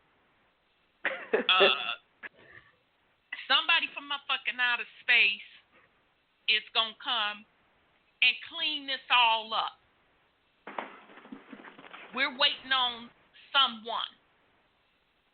Okay, that is still giving control outside of self. When each individual has everything that they need, and you as a divine being that was before this matrix, you were, you are, and you will always be. That's one of my opening mantras from each show. You were here before this. You were the one that constructed it. You put those laws in place to help facilitate, to bring into the physical what you create with your consciousness or spiritually. That's what the laws are about. We've just like the Wizard of Oz, we've always had the power. But we've fallen so far that everything is outside of self. So totally agree with both of you. Okay, so this particular video, oh shoot, I had it up. It's only 10 minutes long. It's not going to be that long. It's off of the YouTube channel, You Are Creators. They really have some good work. I highly recommend them. And this one is the 14 universal laws that govern life on that govern life on Earth. It's only 10 minutes long. So this is just to get you familiar with these concepts. So here we go. What do you want to do tonight? Same thing we do every night, Pinky. Try to take over the world.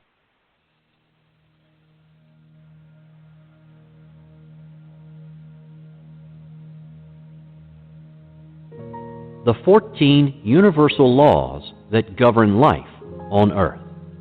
An excerpt from Milanovich and McCune's book, The Light Shall Set You Free. These are the 14 universal laws that govern life on Earth.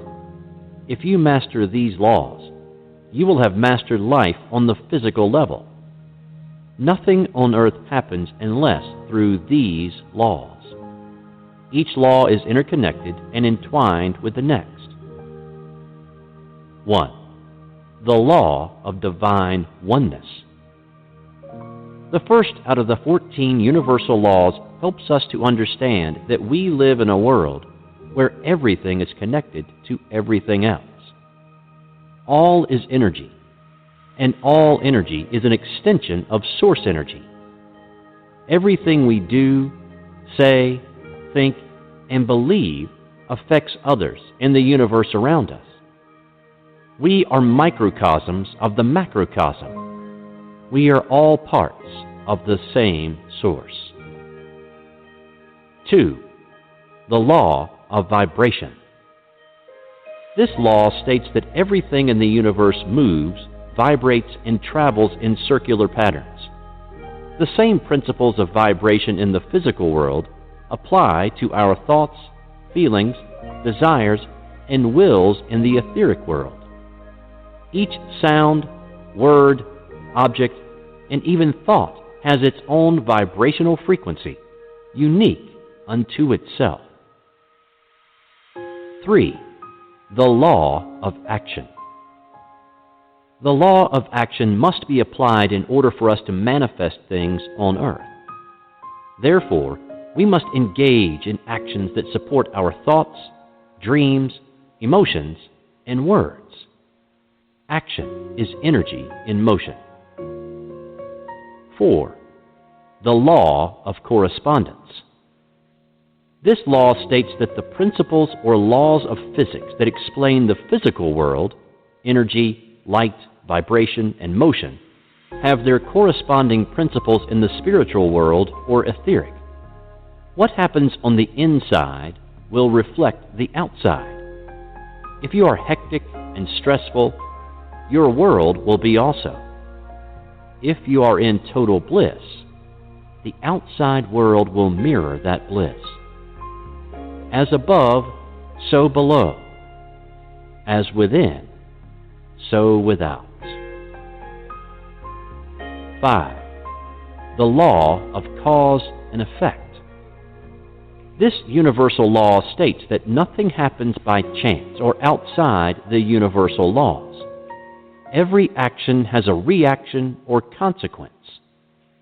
If I am thinking successful thoughts, speaking like I am already successful, feeling like a success, and taking successful actions, the end result will have to be success. We reap what we have sown. 6. The law of compensation. This law is the law of cause and effect applied to blessings and abundance that are provided for us. The visible effects of our deeds are given to us in gifts, money, inheritances, friendships, and blessings. The good that we do eventually comes back to us in different forms, matching the same energy. If you want to increase your compensation, you must increase the value of your contribution. Do more of what you've been asked, and you will be compensated abundantly. 7. The law of attraction. This law demonstrates how we attract the objects, events, and people that come into our lives. Our thoughts, feelings, words, and actions produce energies which in turn attract like energies. Negative energies attract negative energies, and positive energies attract positive energies. 8. The law of perpetual transmutation of energy. This 8 out of the 14 universal laws is a powerful one. It states that all persons have within them the power to change the conditions in their lives. Higher vibrations consume and transform lower ones. Thus, each of us can change the energies in our lives by understanding the universal laws and applying the principles in such a way as to effect change. At any time, you can switch vibrations from negative to positive. You can always change your conditions. You are never stuck. 9. The law of gestation. The law of gestation, or also called the law of divine timing, states that everything has its gestational period or time to manifest. Every thought, word, feeling, and action is a seed. Once nourished with enough focus and energy, that seed germinates into life's situations and circumstances. Your desires, goals, and innermost thoughts will manifest in divine timing, and not a moment sooner. 10. The law of relativity. This law states that each person will receive a series of challenges, tests of initiation, for the purpose of strengthening the light within. We must consider each of these tests to be an opportunity and remain connected to our hearts when proceeding to solve the problems. This law also teaches us to compare our problems to others' problems and put everything into its proper perspective. No matter how bad we perceive our situation to be, there is always someone who is in a worse position. It is all relative. It is all perspective. 11. The law of polarity. This law states that everything is on a continuum and has an opposite. There cannot be hot without cold. There is no up without down. There cannot be extreme negative without extreme positive. We can suppress and disperse of negative thoughts and energy by concentrating on its opposite. If we are negative, we can always switch our vibration to attract positive energy by focusing on the positive. What we focus on expands in our reality. 12. The law of rhythm. This law states that everything vibrates and moves to certain rhythms. These rhythms establish seasons, cycles, stages of development, and patterns. Life is a series of ebb and flow. The tide goes out and goes back in again. Each cycle reflects the regularity of God's universe. Masters know how to rise above negative or challenging seasons by never getting too excited or allowing negative things to penetrate their consciousness. They focus solely on what they want, and so their reality reflects just that. 13. The law of belief. This law states that whatever we fully believe with thought, emotion, and conviction eventually becomes our reality. We are always creating laws for ourselves based on what we believe to be true. Even if a thing isn't factually true, our belief will make it so. As Jesus said, "It is done unto you as you have believed." 14. The law of gender. This last out of the 14 universal laws states that everything has its masculine, yang, and feminine, yin, principles, and that these are the basis for all creation.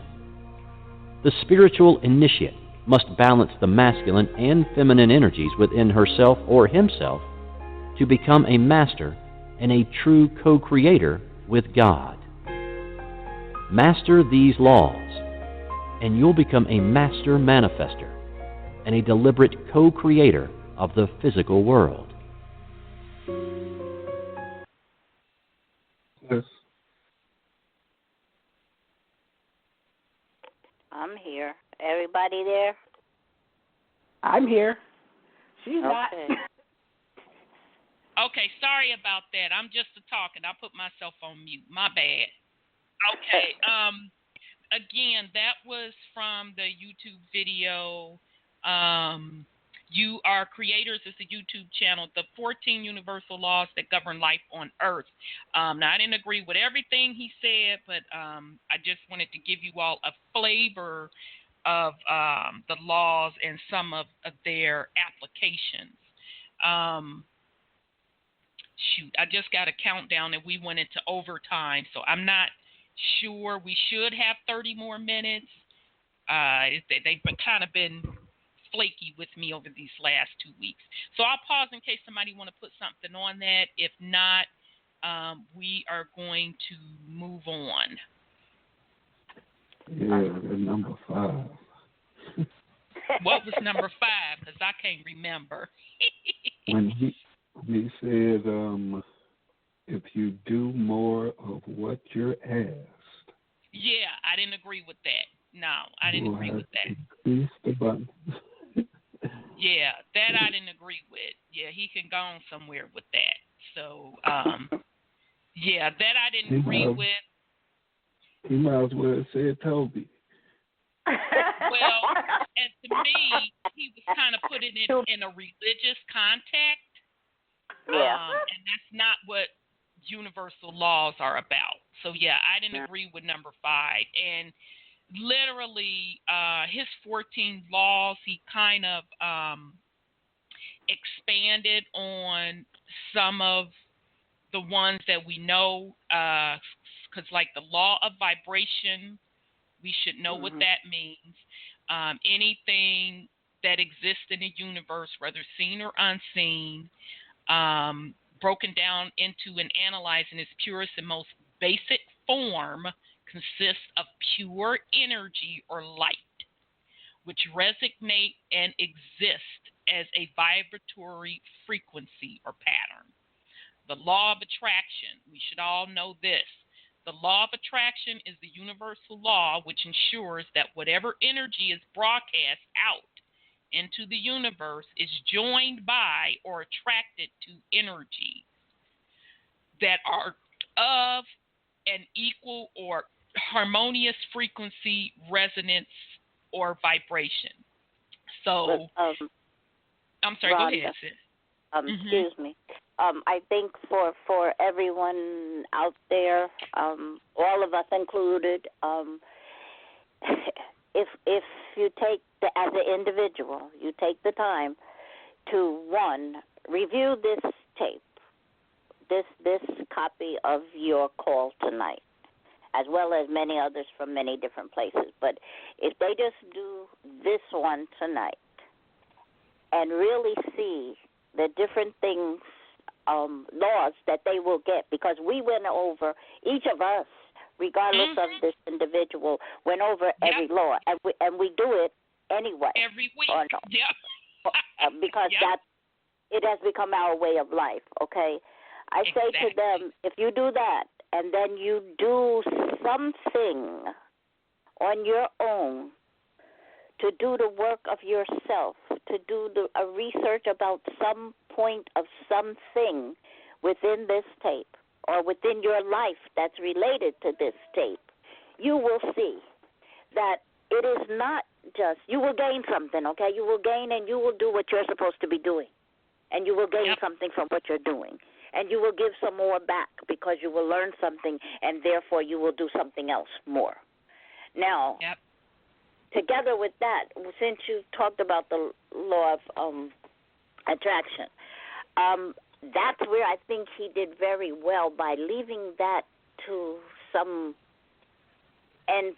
near end point. Because I'm saying this, and it's been a pet peeve of mine. People have been putting that BS out there about the law of attraction, and law of attraction, and law of attraction, forgetting about all the other laws that there are that we created. And that's a game that's been played upon people to get them to just think about that and not everything else. There's not one thing that you leave out of anything else. And again,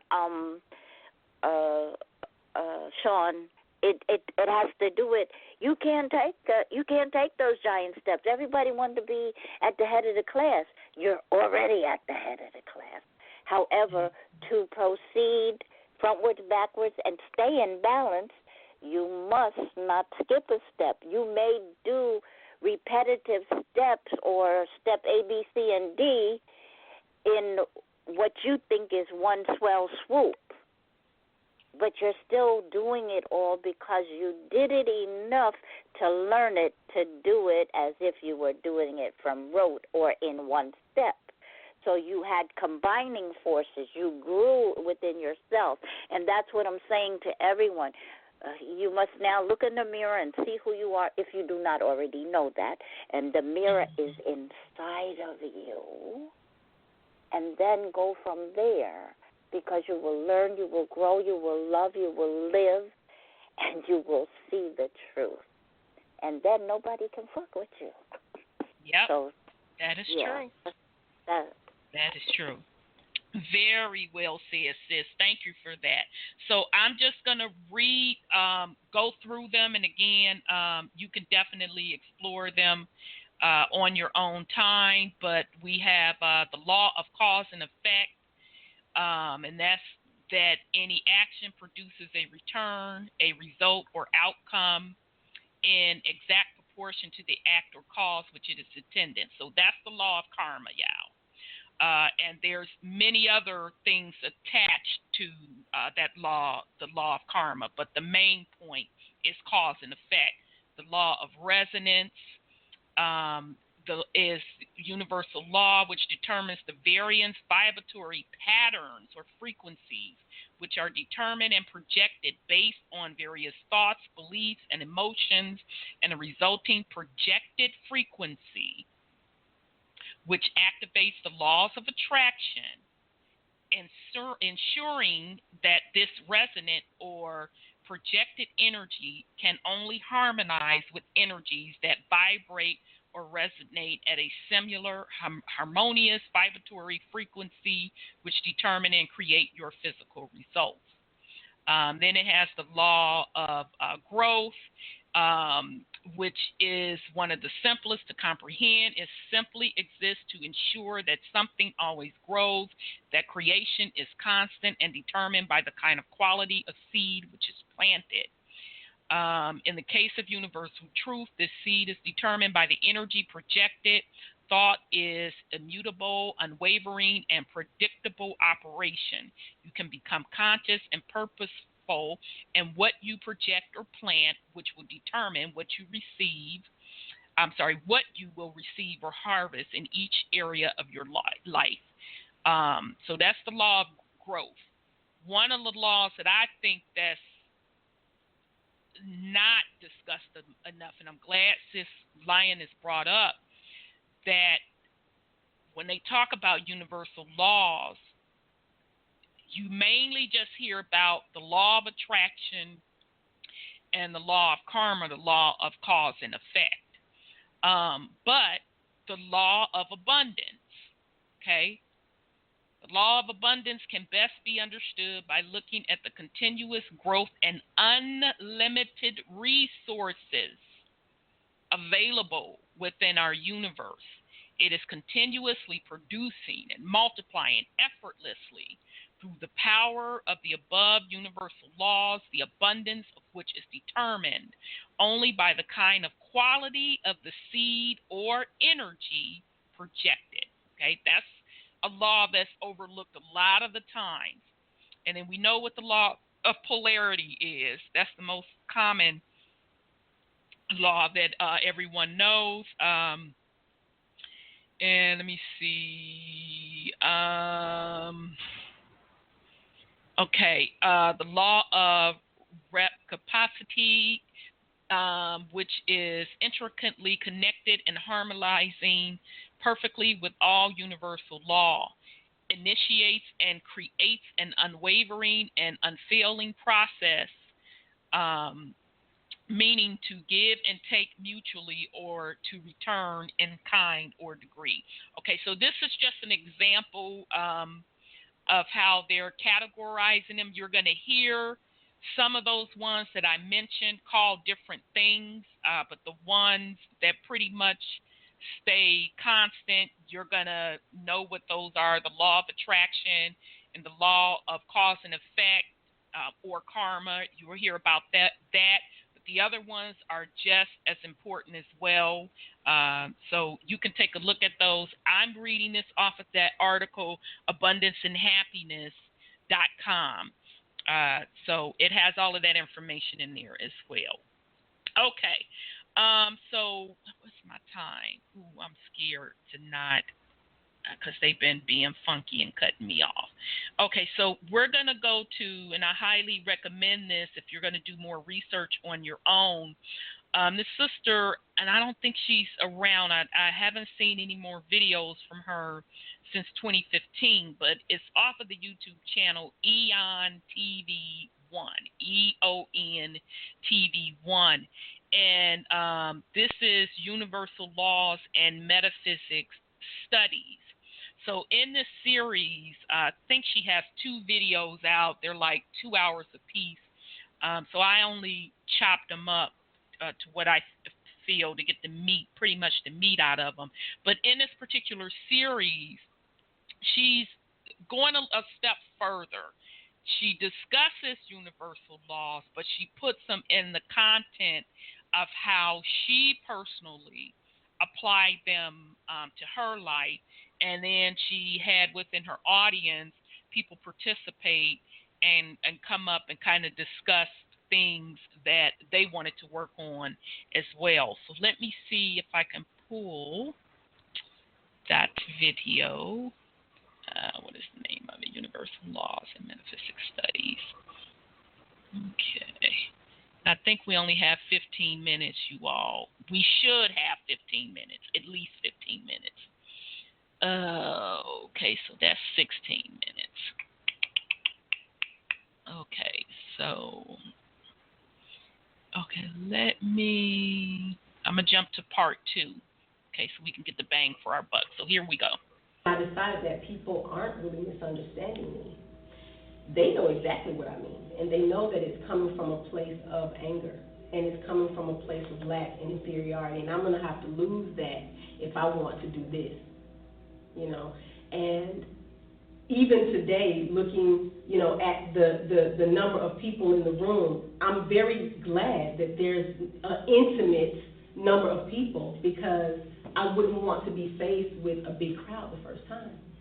And again, the universe is answering me by saying, I lovingly know exactly what you want and need.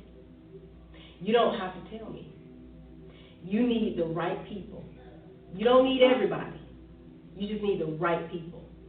And the beautiful thing is, I got a lot of people because of that camera.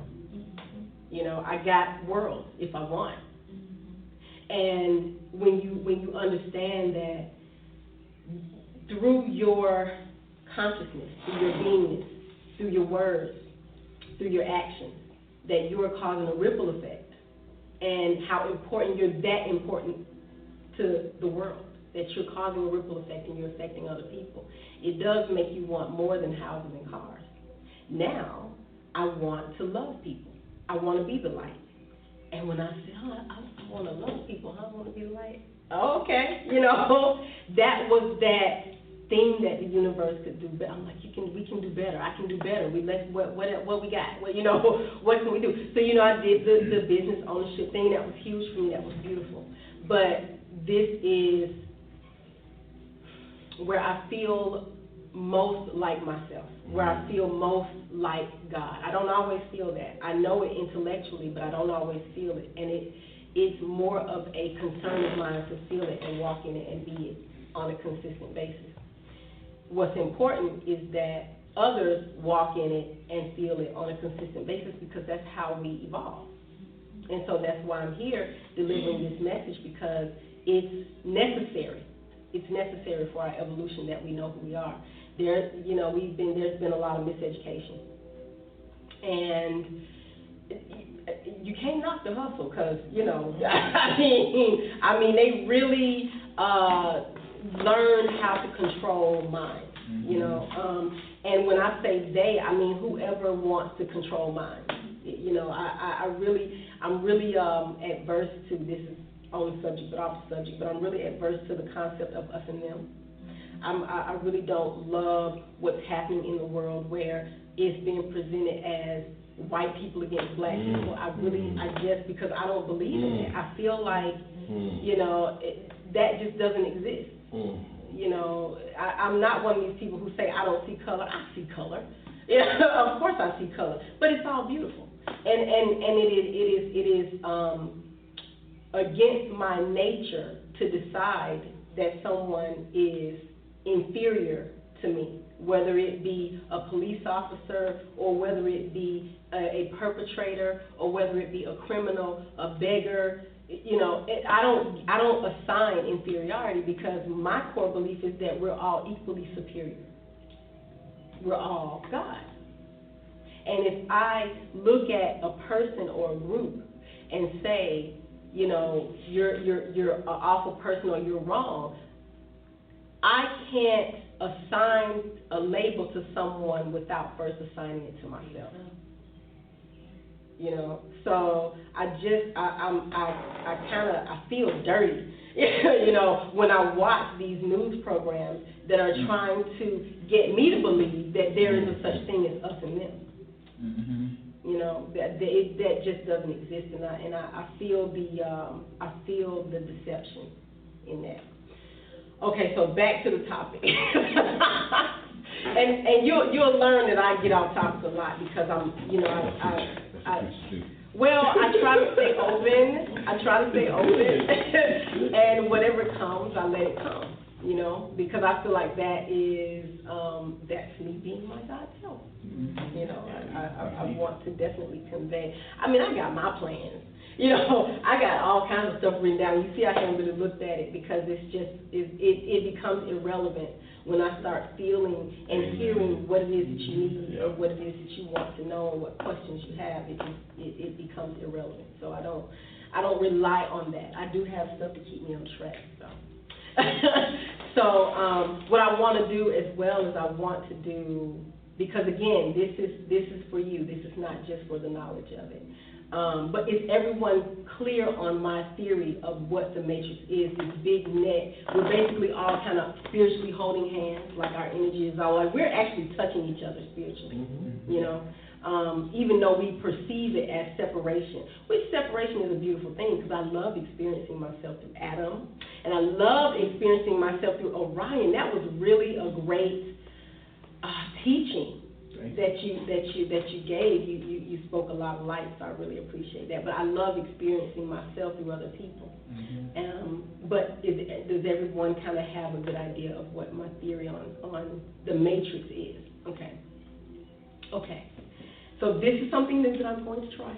And since it's just a few people here, I'm going to do it. I want to do a healing session with anyone who wants one. I want you to tell me what it is that you're looking to manifest, and I'm going to help you manifest it. The group is going to help you manifest it. Nice, right? And I kind of wrote something like this to Adam, but I didn't make it clear that I was going to do this. So this is a fun surprise, right? I'm for surprise.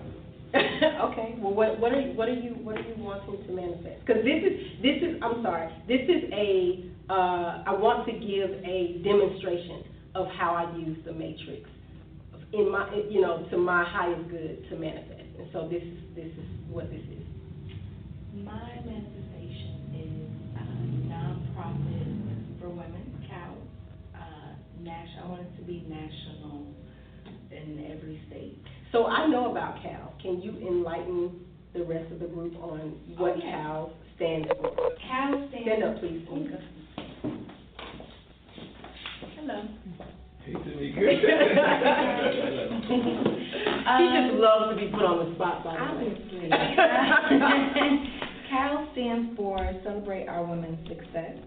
It is a nonprofit that is focused around changing the mindset of women in unfortunate situations, we would say, I guess physically we would say, basically who have been broken down or who feel inferior, and to really change their mindset and to help them understand that they have everything that they need, and to help them physically, emotionally, mentally, spiritually, through transition homes and different programs. And I would like for that to be at least in every state in America.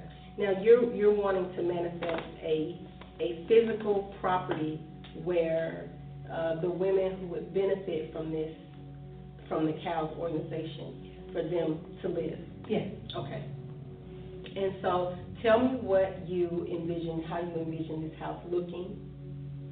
I envision it being very beautiful. Can you be more specific? Yes. I want it to be almost a cross between a wellness center, a transition home, and a meditation retreat. So a lot of earth space, nature, meditation space, exercise facilities, a space for teaching, for training, a space for aromatherapy, for musical therapy, for just really a space for spiritual healing, and to be comfortable for women and their young children who might need to be there. Would men be allowed to give any sort of contribute to this particular cause? Absolutely. Go ahead. How would you envision this house looking? If you were building something like this, how would you envision it looking? I immediately saw a school property that is no longer in use, maybe elementary level, that could be then subdivided into housing that will also have your classroom capability, kid play capability, and I asked her to stand up because as soon as she said that, I wiped her back of her body and said it's done. It's done, It's yes. done. That's why I had you stand up so you can see into that, because when they get to circulate that, we then know who you are, what you wanted to do, and the name of what you wanted to do. So I didn't see per se a house. I saw almost like a compound. Yeah. Beautiful. Orion, what do you envision? I envision like this huge property, acres and acres of land. I'm not going to give any specific number, but the appropriate amount for people to be out there in nature and to come back inside and receive that facilitation that you seek to deliver to them. And just I just see vibrant colors. I'm seeing it in like the springtime, really vibrant colors, all types of variety of plants and animals and whatnot. And just this really, really uplifting environment. Like, people come here almost like ships come to a lighthouse in the night. You know what I mean? And I'm getting more of like an energetic vibe, like interpretation of that vision. But I just really feel like it'll be so uplifting and so beneficial. It's that place that people can go to redefine their lives. Oh, beautiful. You know what I mean? Like, and I can see people, leaving that place and then go telling their friends about it and this and that, and they say, oh, it was such an amazing place. It was such an amazing place, and I just received so much from there. I can't help but give you a recommendation to go over there and fulfill whatever that, it was just a really, really nice, really great energy. Really, love, essentially, just different forms of love, whether it's through that you know, like you said, you know, facilitating, you know, the artistic side or the physical side or whatever it is, they know that they can get that from there, you know, and that's something. That's what else is there to have, really, you know. Can you stand more?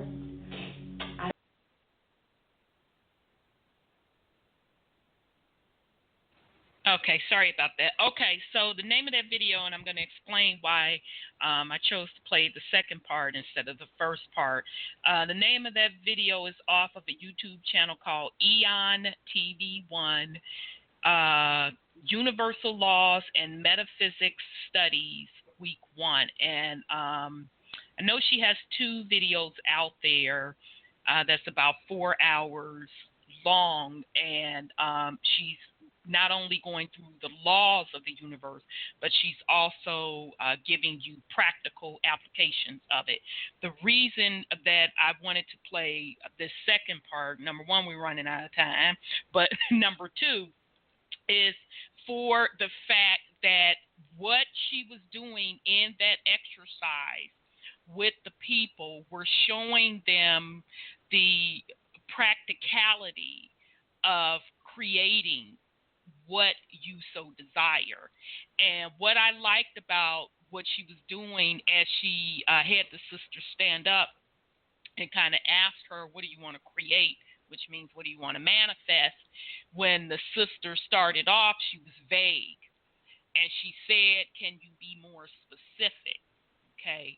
I really, really like that. Now, I'm going to share a story with the family for myself, and Sis Lioness will be able to relate to this. When Hoodoo was running around promising to fund humanitarian projects, remember one of the requirements were you provide a business plan, okay? So, you know, I was able to write up my business plan, and in that business plan, you have to be specific, okay? You have to have your vision. You have to have specifically how you're going to implement your vision. What are some of the outputs of that vision? Who are the people? What type of people? What type of skill sets you need for your vision? What are the finances associated with that vision, etc. I cannot tell you how many people that I talked to were not able to articulate their vision. And it hit me. This is how things are not being created.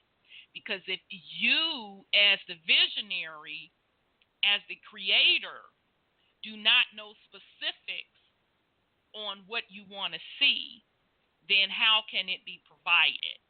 Okay, so that's why I wanted to play that clip to the family to give you an example that as you are learning the concept that your consciousness creates things, and when you have specific goals or things that you are trying to do, that, you know, it is, you know, your responsibility in that creating process to specifically know what you want and to articulate it and put it out there in order for it to come into fruition.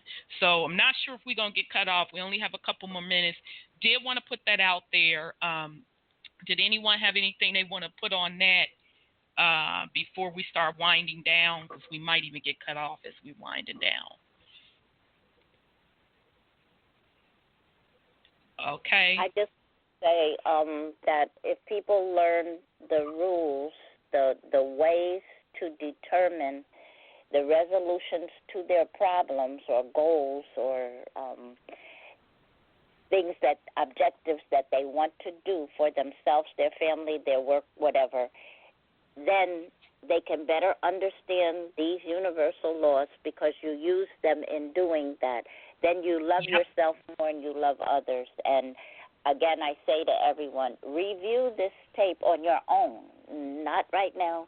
Review it and then do the work that you will get inspired to do from it, and you will enjoy your life better.